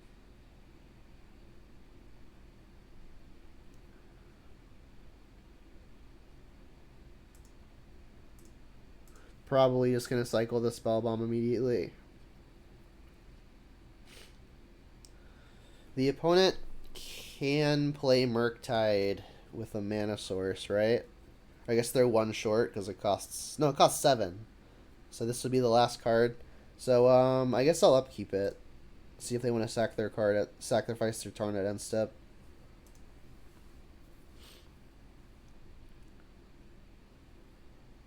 Do they want to bolt the Glyph at end step?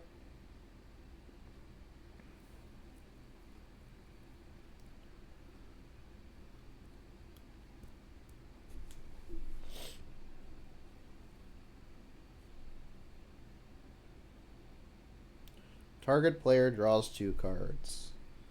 Resolves.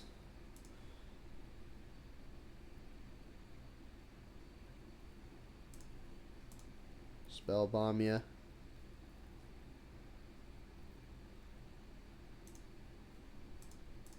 For sure want the card. Alright, well, while it's a land, that's one of the better lands.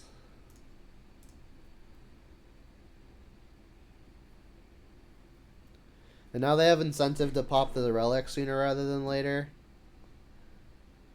Because we've now got a Luris target.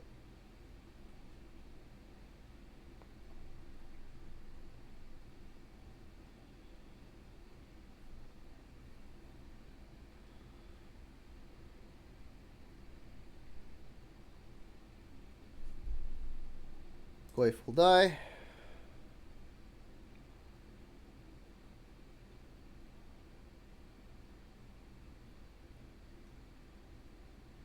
Ooh. They didn't have a way to pop their relic, so we get to Luris and just recast the Goyf here. I get to get the Saga going too.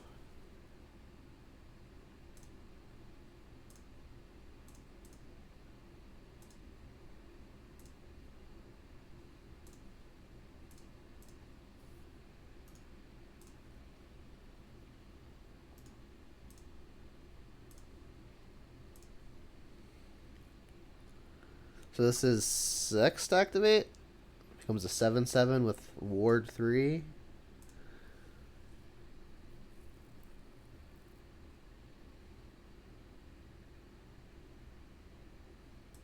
Not loving the spot. I guess we do have a Saga going.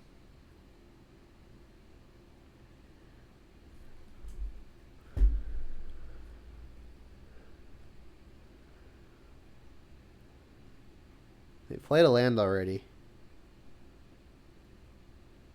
Maybe a miss sequence.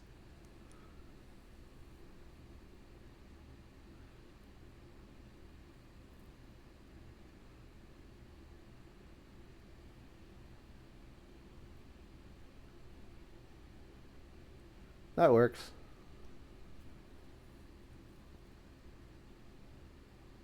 Another relic, okay. So they can relic me and relic themselves to make away trade with Snap, so I don't want that happening. I guess not anymore. It's another land. I mean, I guess I get to use Spellbomb, draw a card, and then immediately recast it. We've got the Ghost Quarter for the Hall eventually.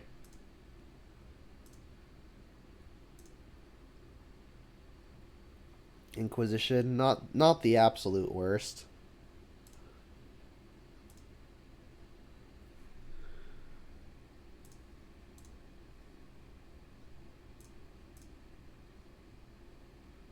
Moon and a charm.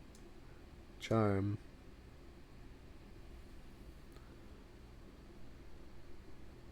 Then honestly, let's get the Snapcast out of the way and just get in a chunk.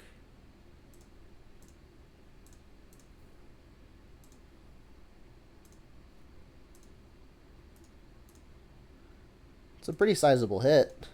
They've got 2 relics in play and we're attacking with a 6/7 Tarmogoyf. That's funny.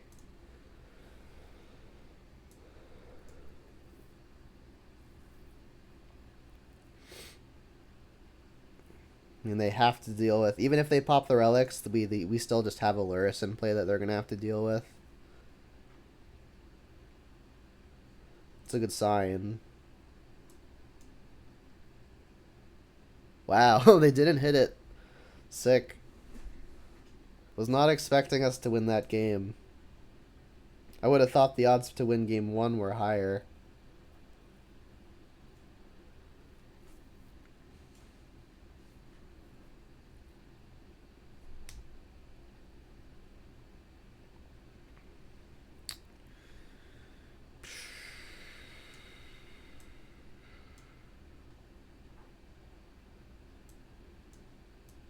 It's like, these are marginal maybes, but they're just probably not better than anything we've got in the main deck.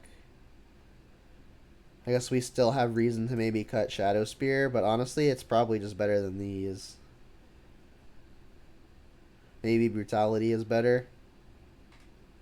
I mean, trampling through something could be relevant. The lifelink less so. Just resubmit.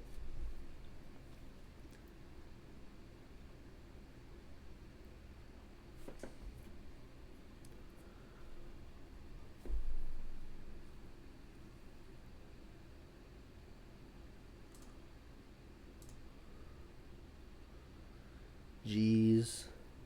Well, I have to keep. And I'll honestly probably just lead on Inquisition.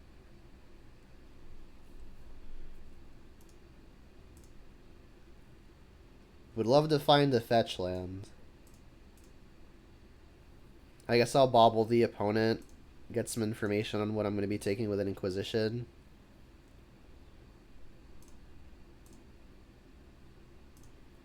There is a counter spell on top.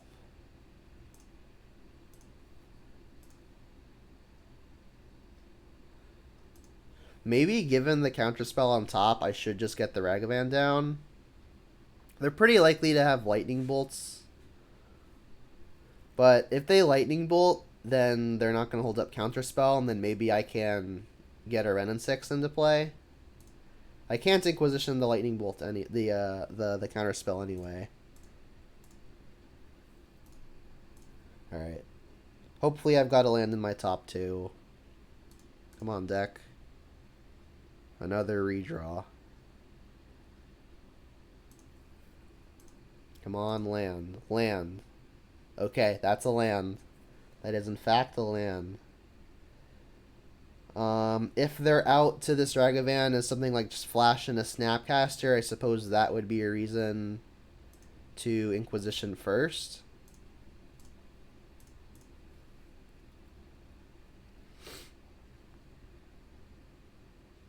Just countering it. Alright, well, Ragavan's connecting.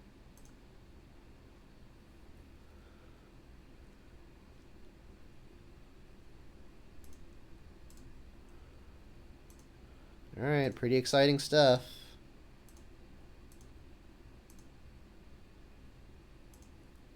We hit an Engineered Explosives off of the top. I don't think that's going to be super useful. I think I may just want to cast an Inquisition here, because if they have an Archmage's Charm, I really don't want them just stealing my Ragavan. Bobble you. They've got it on top. That's brutal. Maybe then I have to cast the explosives on 1. I mean, I could alternatively just get the Ren and 6 down. Let's just cast the card.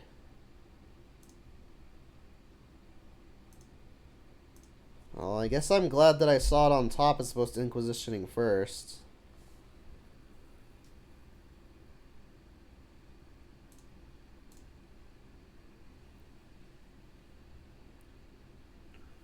Alright, so now they've got Charm available. So I'll lead on an attack. They don't have the Bolt. At least they didn't a couple turns ago. So if I go on the attack and then the Archmage's Charm, I can always cast Ren and 6. And then ping it dead. Also casting Inquisition to make sure that the Ren and 6 gets to stick around.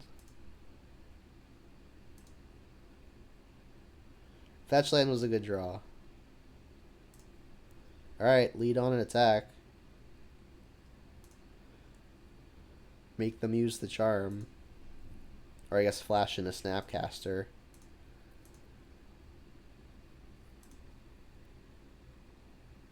They took the hit? We know they've got a charm. Just flipped a Misty.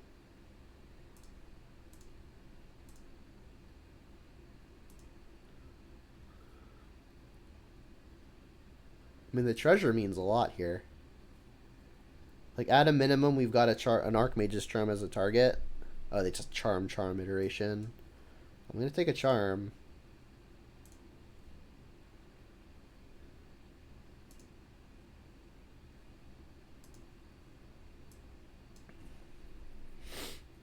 So, I guess if I cast a Tarmogoyf here, they probably counter it, but then I get to play a Ren and 6. Honestly, they've got Relic in play, though, so they really don't have to counter it. If they end step take the Ragavan, then I'll have the explosives to pop for 1. I would love to be able to get basic Swamp here to play around the Blood Moon, but I'm honestly thinking they just took him out. I could get basic Swamp here and use a treasure to cast Tarmogoyf. Let's just do that.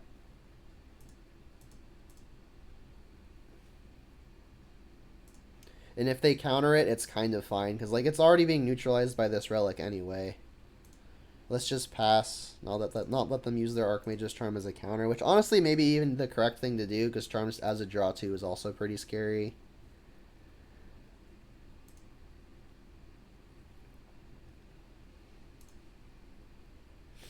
Alright.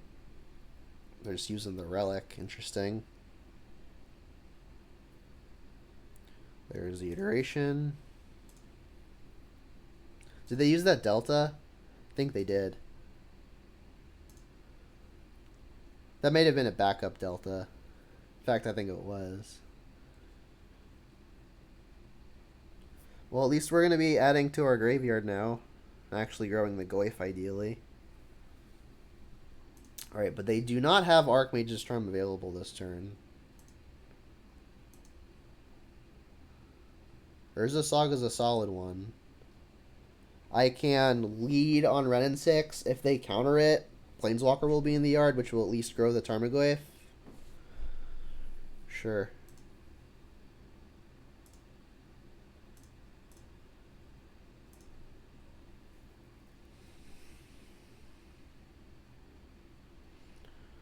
Alright, that'll add instant and Planeswalker.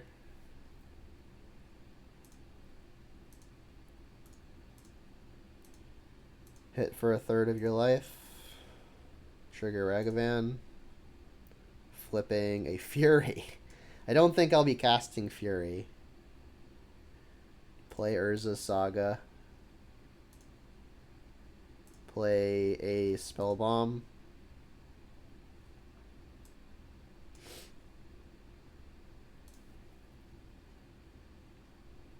You know what I maybe should have done is added Laris to hand.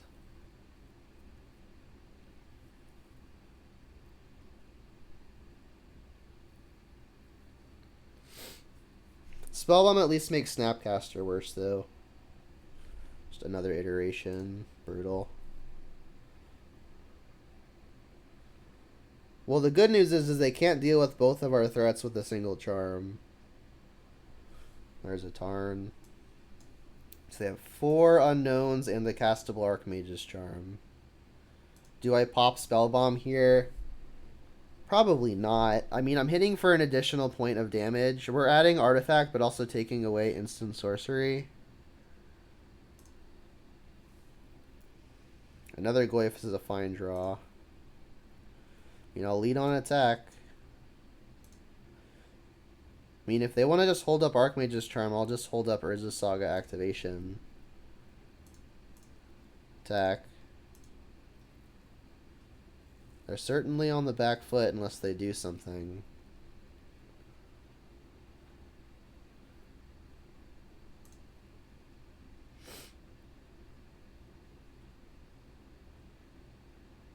Charm, gain control of Ragavan.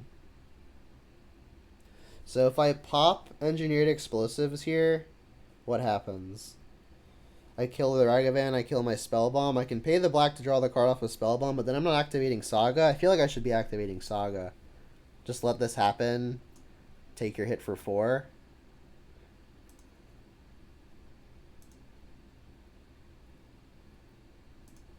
I even get to play Goyf off of this treasure.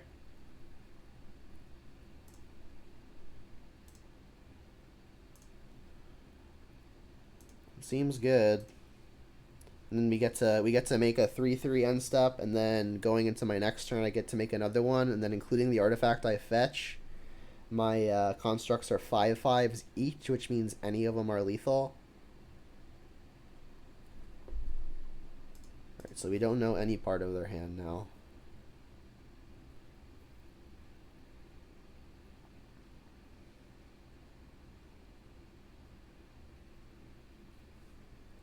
Yeah, I'm thinking that they were kind of casting their iterations before they should have. Like, I think they were probably supposed to be holding up Archmage's Charms, then if I didn't do anything, just use them as draw twos. But they're not, like, drawing to Verdict or anything like that, so maybe their play pattern should be the way they did it.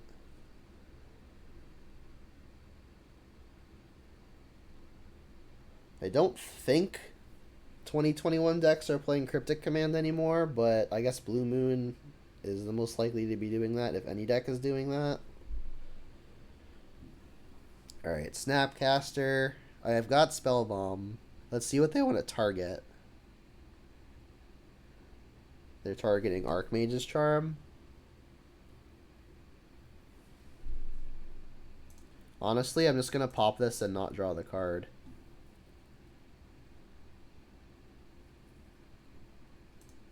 I'd rather just create a creature with Urza Saga. Glyphs will shrink.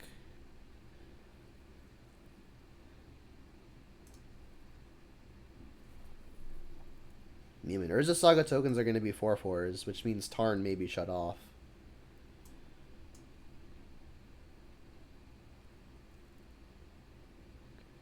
I'll bite. Maybe they're trying to set up a Fury.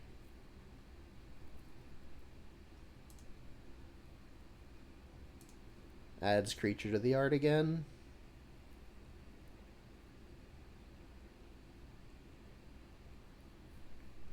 I don't really get that attack, but I suppose I'm about to find out.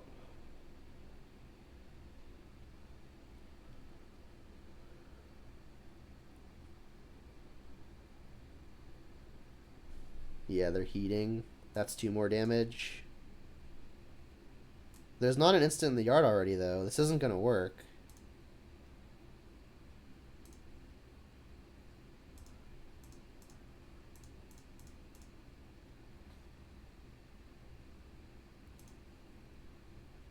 Yeah, they're just dead a few different ways. Sweet. 4-0.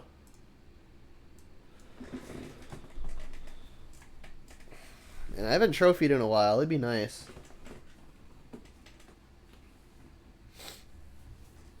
Paid actor? I believe it. How much are they paid, though? They weren't a very good actor. Probably not a lot.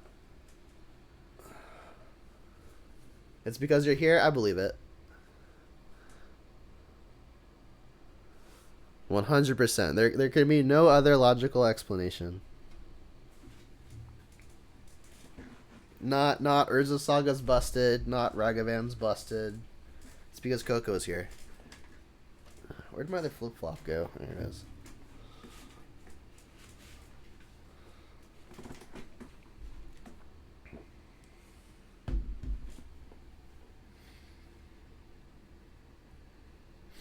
Logic follows. Don't worry, I'll lose this one just for you.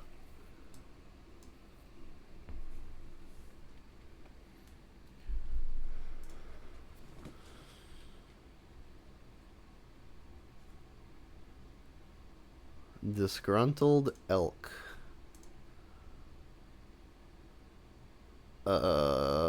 Oof. Larisk mirror. I mean, if they play like a turn 1 creature, I've got the spell bomb. Oh, it's hammer. I mean, this hand's probably fine versus hammer. It's not ideal. That's annoying. And there's the Inquisition. Well, I don't like it when they draw cards, but it's kind of looking like I have to let them draw cards. I guess I'll at least lead with the Inquisition, so I get an option of what they're drawing. And then, like, next turn I can, I guess, play Spellbomb. Jeez. They have double aid and the hammer. I guess I have to take the hammer.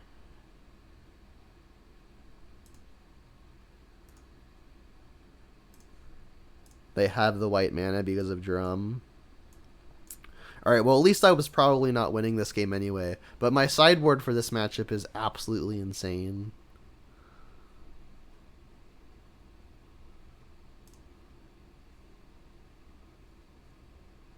Okay, that was the draw.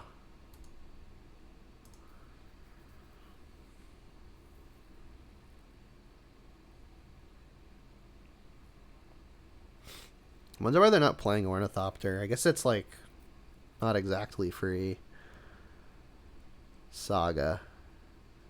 So I guess I can... Options are play Pyrite Spellbomb, hold it up in case they somehow find a way to get a hammer and a cigar and a put it into play this turn, like, and have the mana for it. Or I could run in 6, ping off Sentinel. I think I'm probably just going to play Pyrite Spellbomb. The issue is if I don't kill the Esper Sentinel now, that the Renin 6 doesn't actually have a good target to kill. I have Needle in main? Yes, I do. I have a Needle in main. That would be the reason to play Spellbomb now, though, right? Because we can get the Saga going.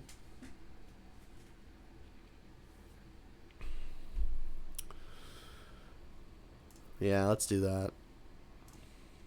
I guess I could even put the protection down and just let them draw the card. I think I'm just going to let them draw the card, though, which is unfortunate. I'd like to not die to the combo. I guess we can bobble as well while it's not being taxed.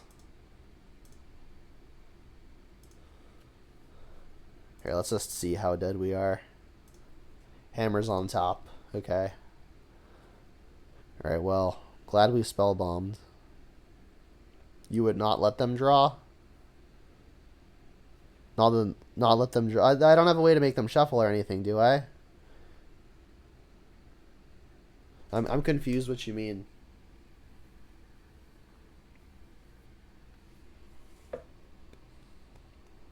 Like, if I kill the Sentinel, they still just have the hammer and equip it. They've got all of the mana to do everything, right? They've got, I guess they have 3 mana here. They're a mana short of everything. Oh, you would have paid 2 for it. I see what you mean. All right, well, we're here now. So, Monkey. Monkey's a blocker. They would not have drawn the hammer that turn. Yeah. They would not have drawn the hammer. But I mean, a random card's a random card. Although they do get an additional look at it. But I mean, playing the Spellbomb means they can't actually go for the... They can't go for the combo because of the onboard trick anyway, right? So their hand is Aid, Hammer.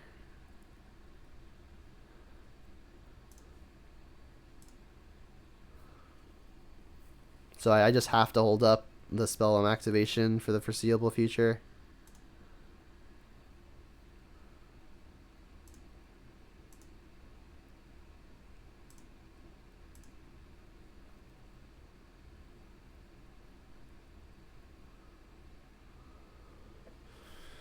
I feel like I'm gonna fight through all of this and then still just die to the Lurrus after I expend all my resources. Yeah, I guess playing second 8 is free.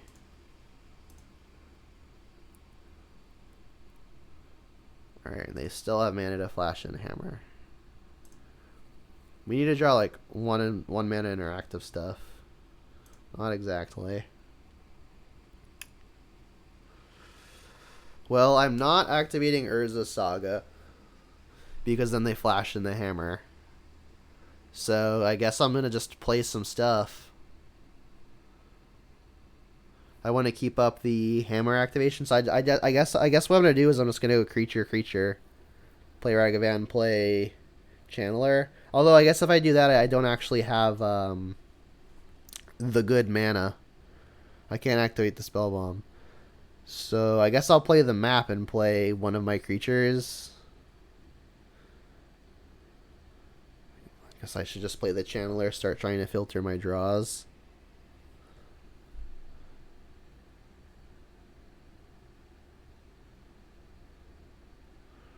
Ragavan can't actually block the flyers anyway, so yeah, let's do it this way. Gotta play the land first so I don't just die.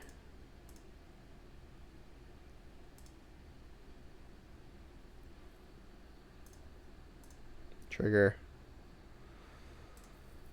Yeah, you draw the card, I guess. I guess I could have just not played the map. That probably would have been better. Yeah, I probably should have just not played the map. That's a good one, though. Yeah, and I guess I should have fetched first, too, so the Surveil actually meant something, too. Wow, I'm just making mistakes left and right. It'd be like that. Doi.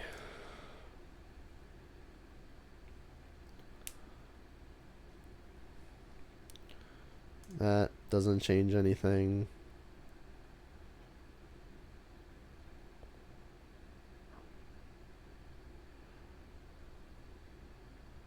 That doesn't change anything.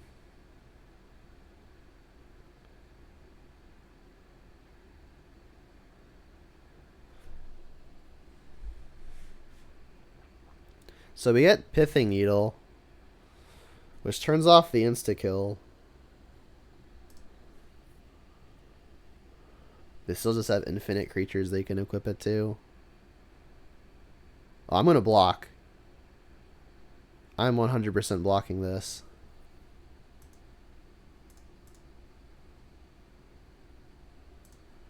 You want to flash a hammer onto it, be my guest.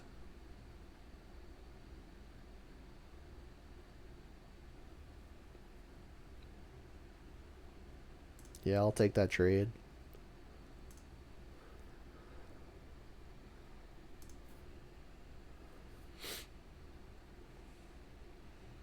Alright, and I can't fetch because then I'll just flash a hammer in response.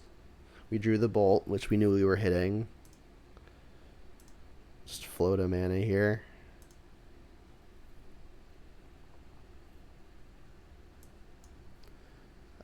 Pithing Needle. Naming Inkmoth. Inkmoth Nexus.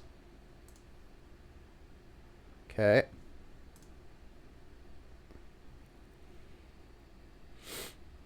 So I could cast. I should definitely cast the Ren and 6 here, right? I get to use the floating mana to pay for the Esper Sentinel. I can then try to shoot the Esper Sentinel. If they flash in a hammer to save it, I just bolt it and then I'm good.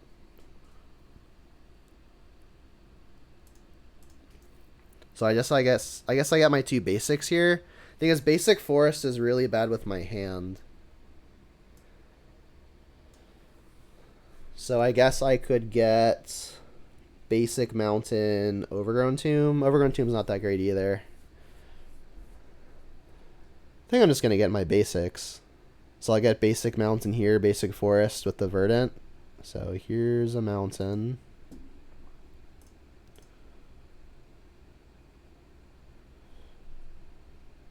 Get the forest. Cast a Ren and 6. Trigger.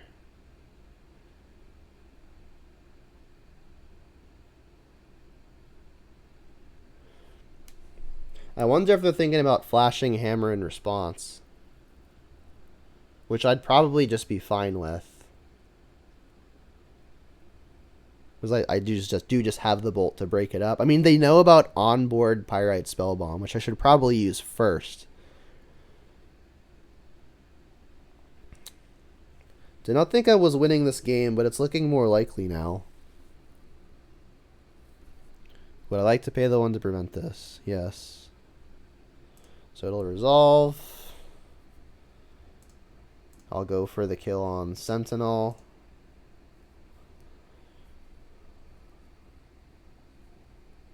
And if they want to flash in a hammer to try to save it, I'll just use the Pyrite Spellbomb that's in play.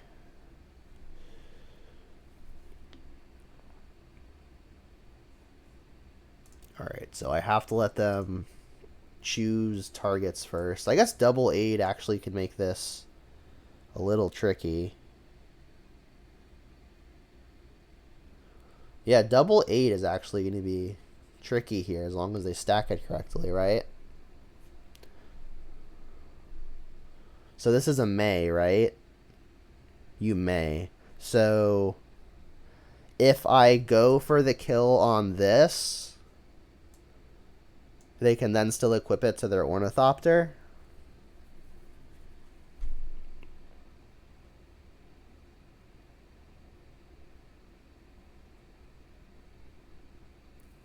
Tricky. That is how that works, right? This one's going here. So if this one equips, they just say no to this one. I mean, I guess I'd rather this be dead than this.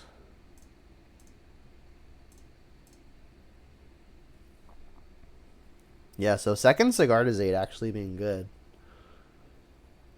Not usually how that card is good, but it is good here. So they'll just say yes to this one now.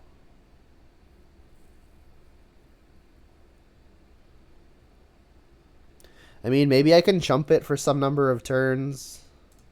This is game 1 though, so I don't have any like disenchant type effects. I guess Luris to hand now. Yep.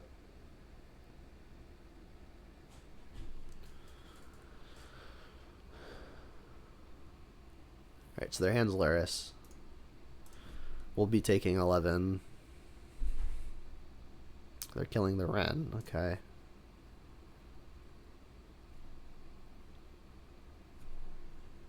Heat. We do have Delirium. We're short of actually killing this, though. I could activate Expedition Map, get a copy of Urza's Saga. It doesn't seem good. But I mean, otherwise I'm just taking hits from this. I honestly think I'm on a no outer to this, and I want to have time for games 2 and 3. So let me just scoop it. I'm pretty sure I'm on a no outer to this. But our sideboard's insane.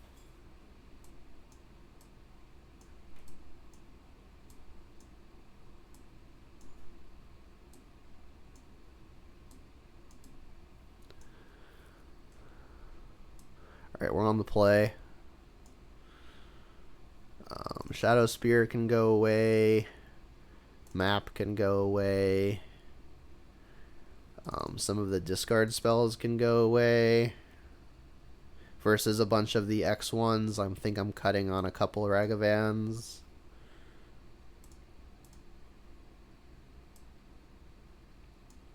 This means I need 2 more cuts.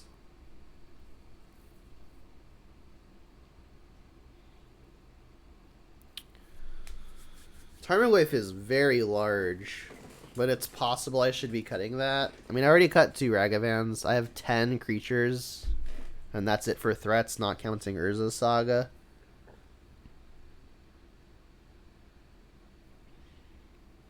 For sure keeping Channelers, for sure keeping the Heats and the Bolts. I think I want these artifacts. I guess I could, like, trim on a Bauble, but I never know when to do that. think let's just probably cut discard. Like, discard's great on the first couple turns. But after turn 3, it is a horrid draw.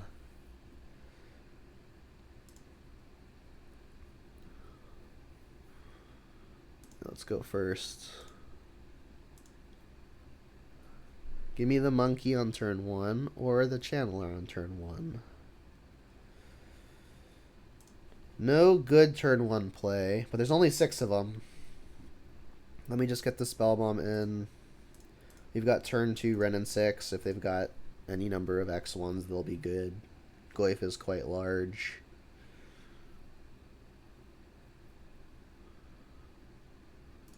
There's a Memnite. Nice, they didn't have another one. Excellent, excellent. Alright, so this will get Stomping Ground pretty easily.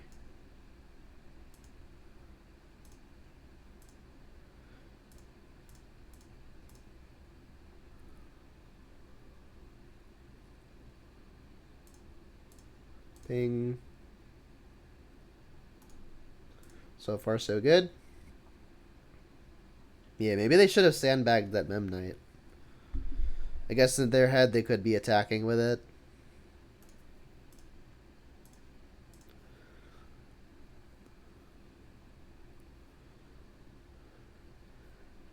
Stoneforge.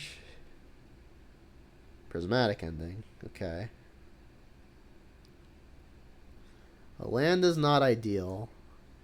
Honestly, I kind of like just getting the pressure going. We can use this as a surprise removal spell if we want. So I think that's just how we'll do it. So here's the Tarmogoyf. Blackleaf Cliffs, go. And I might honestly pop the Spell Bomb targeting myself. That takes away the land to combo with the Ren and 6 though, but I do want their yard to be big so the Goyf can actually attack for an amount. I like trying to deploy the Goyf here to get them on the back foot.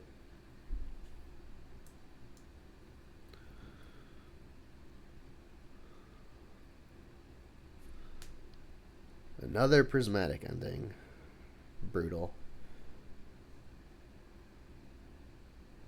If I'm going to pop the Spellbomb targeting them, I think I should do it now, so that way they at least have a sorcery in the yard, so that way future Tarmogoyfs are good.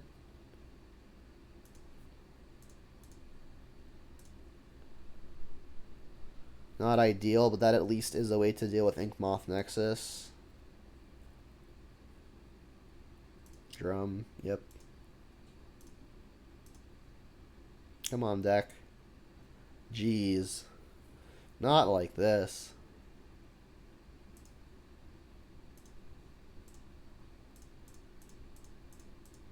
Drawing pretty poorly. Clearly.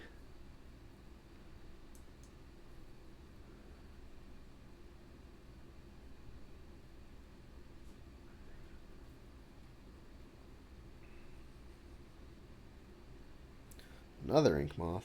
Well, I mean, we can Ren and 6 loop the Ghost Quarter. So I'm not really in too much danger to an Inkmoth.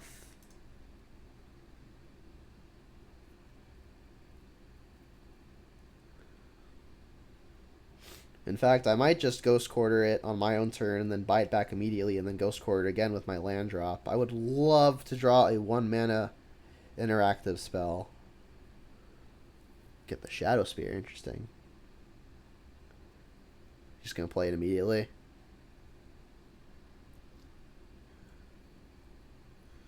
Does that mean they have hammers already, or maybe they just don't have the ways to equip Luris to hand? All right, Lightning Bolt or Unholy Heat, please. Saga. Saga's interesting at least. If I Saga here, I can't double Ghost Quarter. And I do think I want to be able to double Ghost Quarter. Yeah, let's just do this. I doubt I'm going to run them out of basics.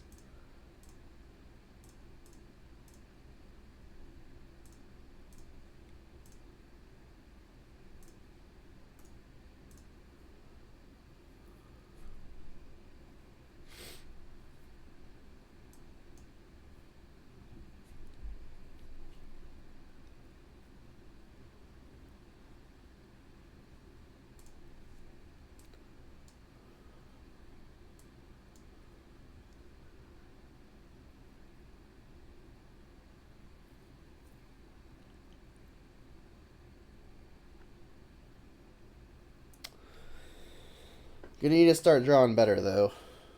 More lands ain't gonna do it. Another Ink Moth.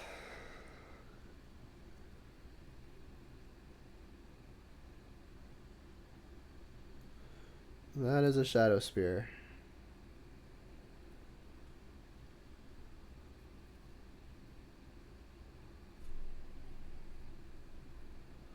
That is an equip.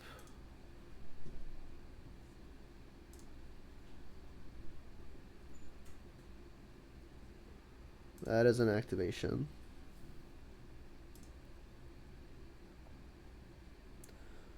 So they're just both going here. Yeah, let's just smack this. This is going to give them access to another mana this turn. But plussing Wrenn and 6 up to 3 means that it's out of range from an additional hit for 2 from Stoneforge. And that seems worth it.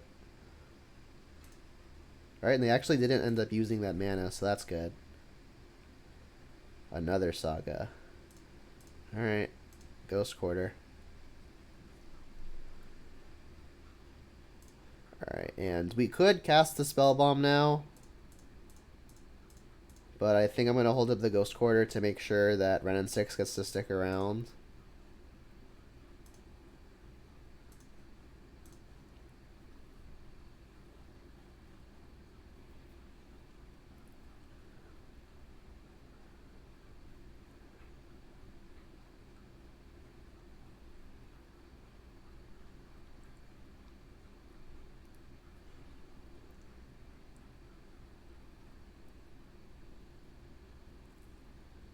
I'm going to assume they can't Prismatic for 3.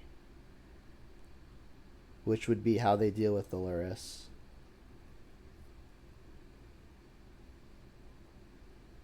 Yeah, I would like to keep the Lurrus around, so I'm going to do this.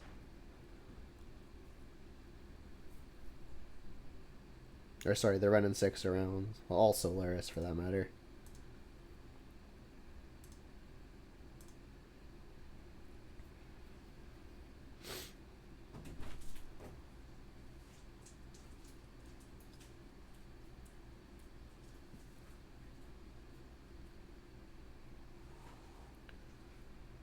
Another Stoneforge, yep. Hammer, maybe? Yep.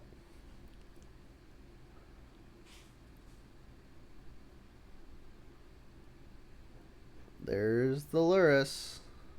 Nothing to cast with it yet, which is good. Just playing Hammer now. Drum. Alright, so their hand is Hammer and that's it.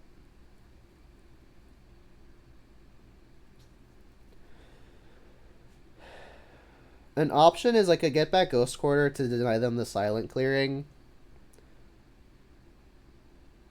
Oh, they are just casting Hammer now. Okay. Alright, they're empty-handed. Come on, deck. Give me a good one. That's at least something that can be comboed with the Lurrus.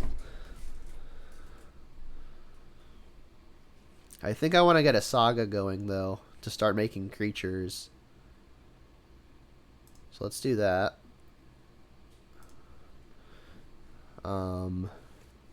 I guess I can attack for 3, but that means that Wrenn and 6 is going to die. I can't really prevent that anyway. I guess we can inform ourselves of the top of the opponent's library. It's an Urza Saga. That's a good one.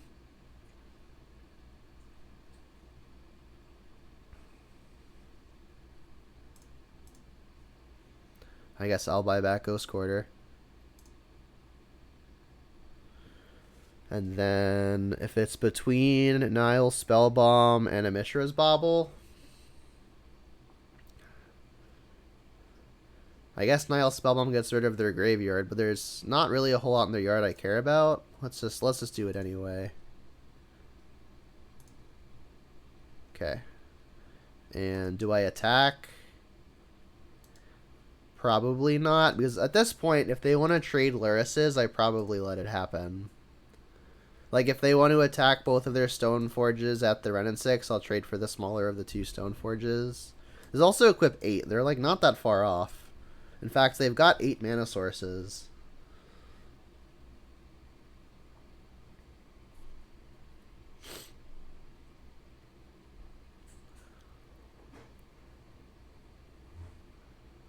Nine if you count the Saga that we know they're drawing. We drew another land, which is obviously pretty terrible. That's a good sign at least.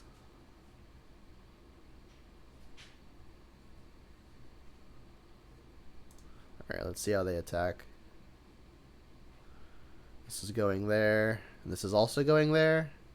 How are we not drawing removal? Oh, we're drawing lands, that's why. Alright, well this is dying anyway, no matter what I do. So the question is, do I want to trade off the Lyrises?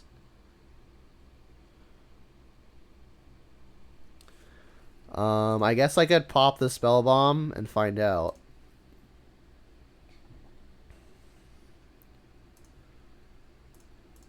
Because if we finally go Bolter on Unholy Heat here, that makes the decision a lot easier.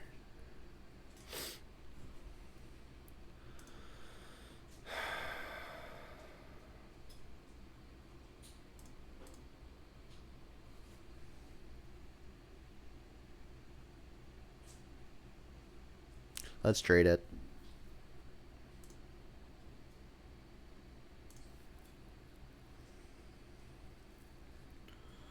There's the Saga. We've got a Ghost Quarter for it.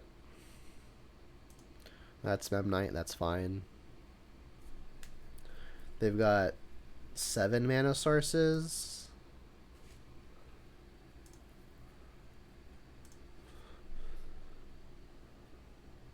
Come on, deck. Jesus.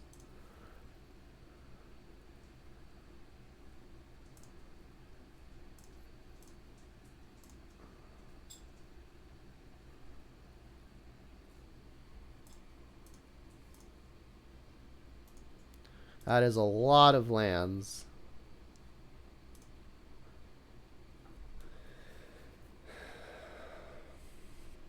They've got the mana to just put a hammer on something now. This thing already has trample, so that's probably the target. Yeah, looks like that's the play. What I need now is I need a Kolaghan's Command, I need my Engineered Explosives, or I need my Ancient Grudge.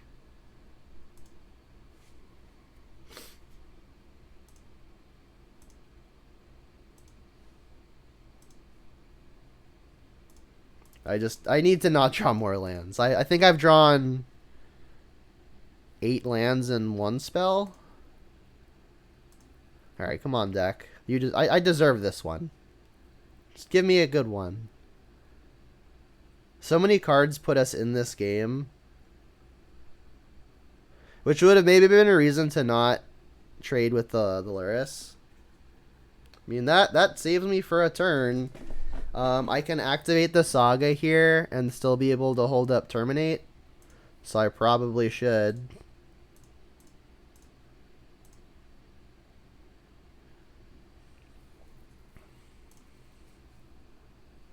This can get... I guess I can Pithing Needle and name Hammer. Yeah. So that way when I terminate, it can't keep on moving. Colossus Hammer.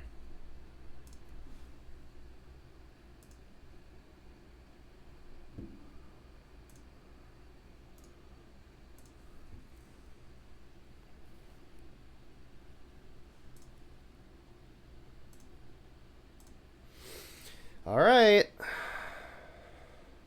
This maybe does it.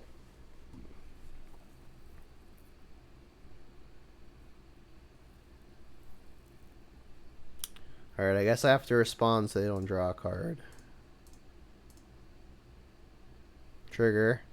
Alright, we have a Channeler going now, so hopefully we're a little luckier. Don't want that one. Alright, and we've got the hammer named with Needle, so they can't easily move it.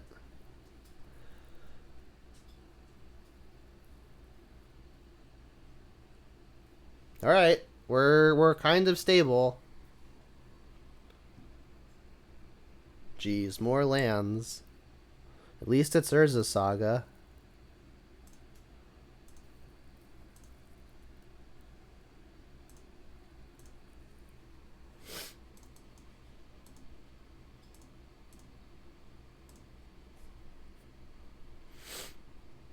We have so many draws that almost entirely end the game here. Giver of Ruins is annoying. Come on, deck. Jeez, another land? How is this even possible?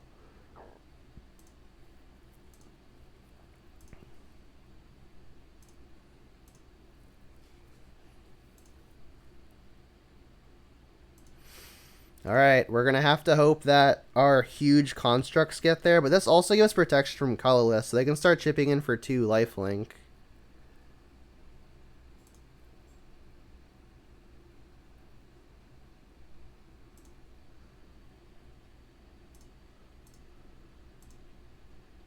I mean, this can get Pyrite Spellbomb, which can kill the Giver.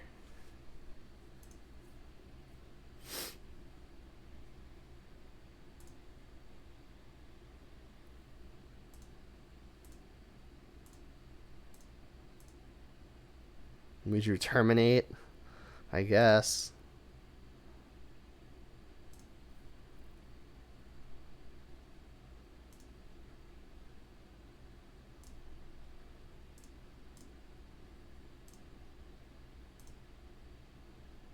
Kill that, because I have to. Makes sense. Protection from colorless, indeed. Here's a land. It makes their hammer fall off. That's funny. 1 block on construct is free. This gets in for an additional 5. I'll hold up the terminate. I can pay for 1 at least.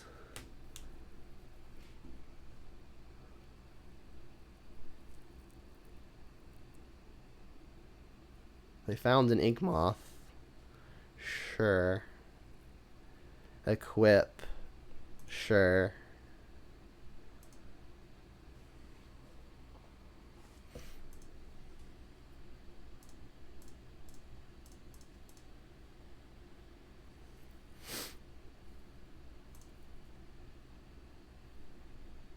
Another lands. Why not?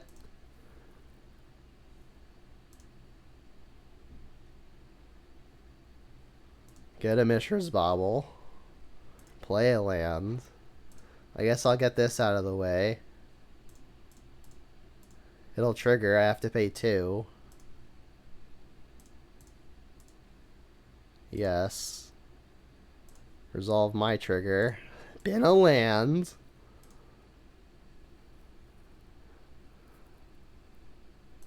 In before settle the wreckage.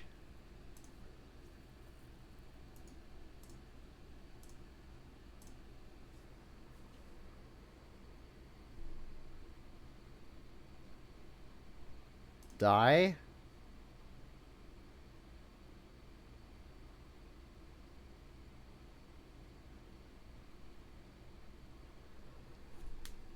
How many lands were left in the deck? You're counting 18 in total?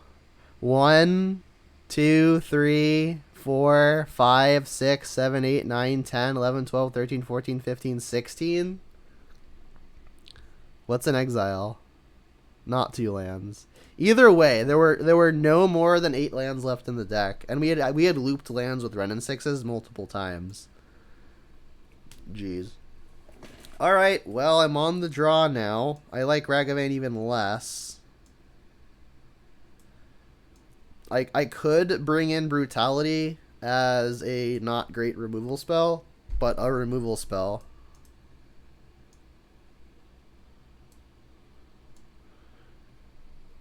I think this is it for the trophy. Jeez. I mean, if we draw even a fraction better than we did last time. I guess we were on the draw last time too. But that was, I think, the worst I've drawn in so long.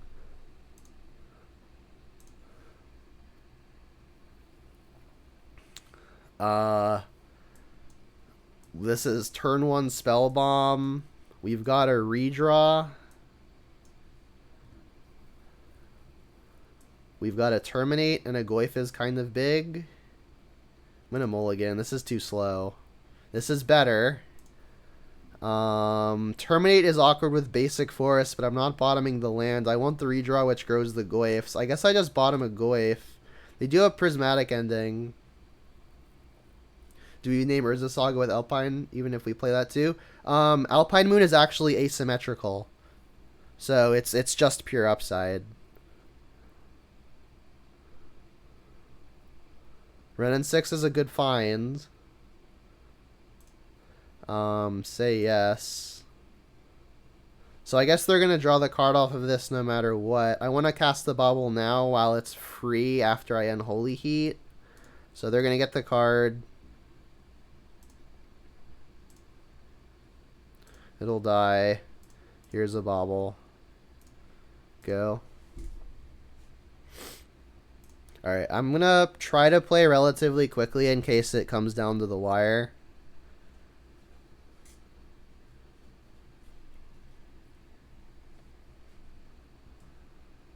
But yeah, the other potential name for Alpine Moon is, whatchamacallit,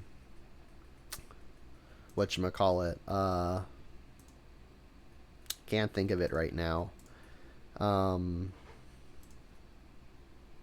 Inkmoth Nexus. Alright, so Sanctifier is very good against me. There's the moon. Goyf can at least Stonewall the Sanctifier. They could have prismatic ending, but not much I can do about that.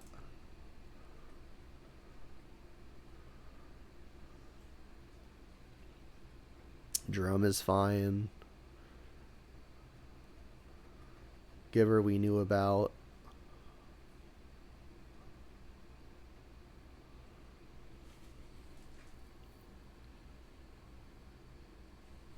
You got the prismatic?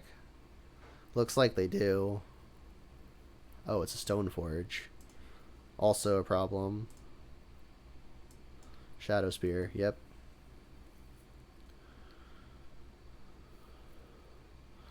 We do have outs to the Sanctifier in Pyrite Spellbomb, which we can get with Urza Saga. This was an awkward land to draw.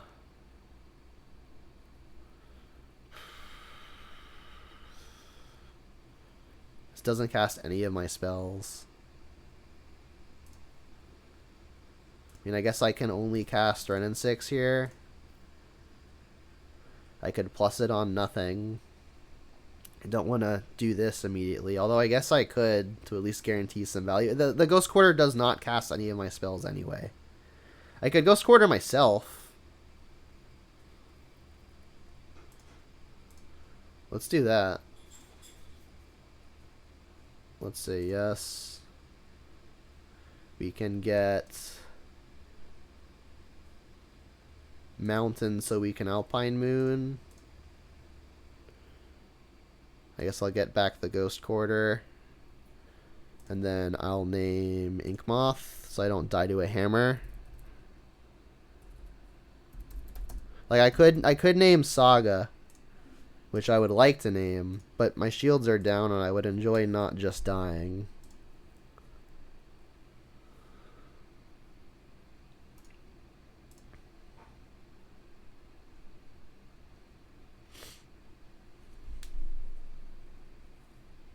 Alright, I have to play turbo mode now.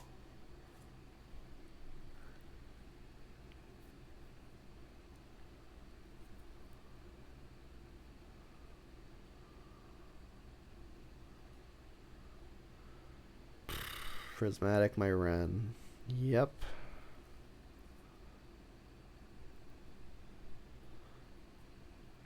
I mean, I have access to Kolagon's command now. I have to kill Giver before I try to kill any other creatures, though. There's the Shadow Spear, which we knew about.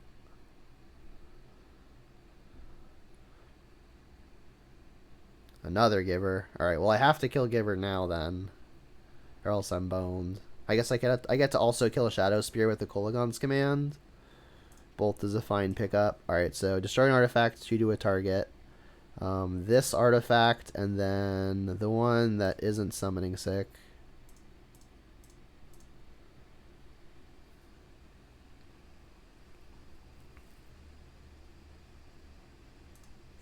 Yeah, you can give it pro green, whatever.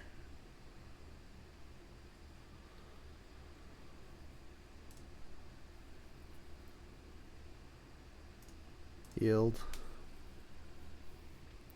So yeah, I need Pyrite Spellbomb or an Urza Saga to get Pyrite Spellbomb. Paladin's a problem.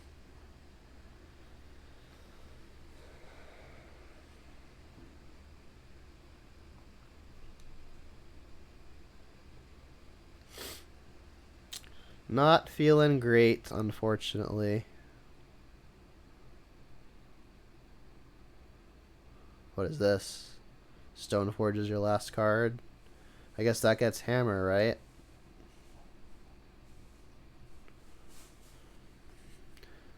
Come on, deck. Saga? Not a Saga, but a playable. That gets cast off of Spellbomb. And then I guess I can just terminate now. I don't actually have to terminate now. I guess terminating now... like, this thing is going to die no matter what. And I don't want them giving protection to attack past a Goyf.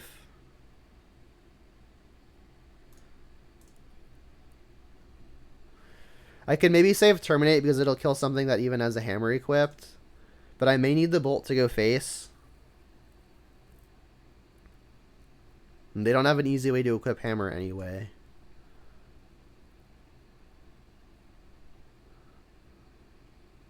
I do have Luris just kind of chilling over here.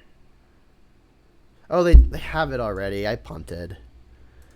Draw a card. I mean, this was gonna happen no matter what, though, is the issue. So maybe it's not even a punt anyway. I mean, they are missing a third artifact. They can't actually activate this. Alright, so I get to kill the Paladin before they get a chance to equip, it looks like. I'm not missing something, am I? Did they draw? They must have drawn another copy of Hammer. I mean, the thing is, I can't beat it. I cannot beat another copy of Hammer. I just cannot. All right, show me the Hammer. It's like Bolt just never kills the Sanctifier anyway. I wonder if they go for the damage or if they just go to kill the Goyf. Alright, this is better for me because this still allows me to have outs. Like, I can still find Kolaghan's Command, I can still find Ancient Grudge, I can still find Engineered Explosives. Yeah, I've gotta find it now though. Explosives. Goyf. Cannot cast Goyf. I think the trophy dream is ending right here. Yeah, I was not beating second hammer, unfortunately. And I guess I get to fetch shock, go to 13, play a Goyf, die to the onboards.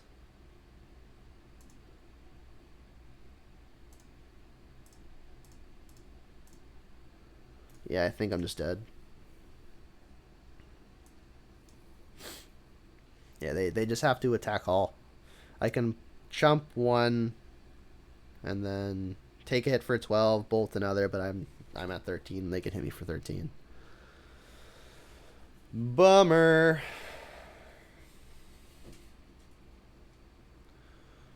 Saga to kick dirt in the wound. It'd be like that.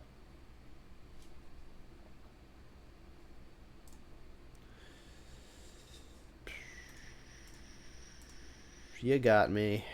Did not draw any good sideboard cards there, unfortunately. We drew the moon, but did not draw any of the higher impact multi for ones. So unfortunately, we lost the game that was fighting for the trophy, but I'll still do the deck tech / wrap up for purposes of the recording. The main deck felt obviously excellent. it just plays the most efficient creatures ever printed in combination with Wrenn and 6, the most efficient Planeswalker ever printed. Discard has been pretty consistently the worst aspect of the deck. I would love for this deck to just kind of morph into a red-green pile, but you do kind of lose out on some good sideboard cards that are black. And also, you kind of need to play black anyway, so that way Lurrus is a viable companion. I guess you could play, white instead. But I think black probably adds better sideboard cards. When like the good white sideboard cards, things like Stonely Silence, Rest in Peace, are also really good against us. So when the white sideboard cards become less attractive, I think the black sideboard cards are probably worth playing black over playing white. But I mean, the sideboard felt very good. I think I brought in literally everything with exception to Void Mirror, which is kind of the biggest card that's devoted most directly to beating the various Cascade piles.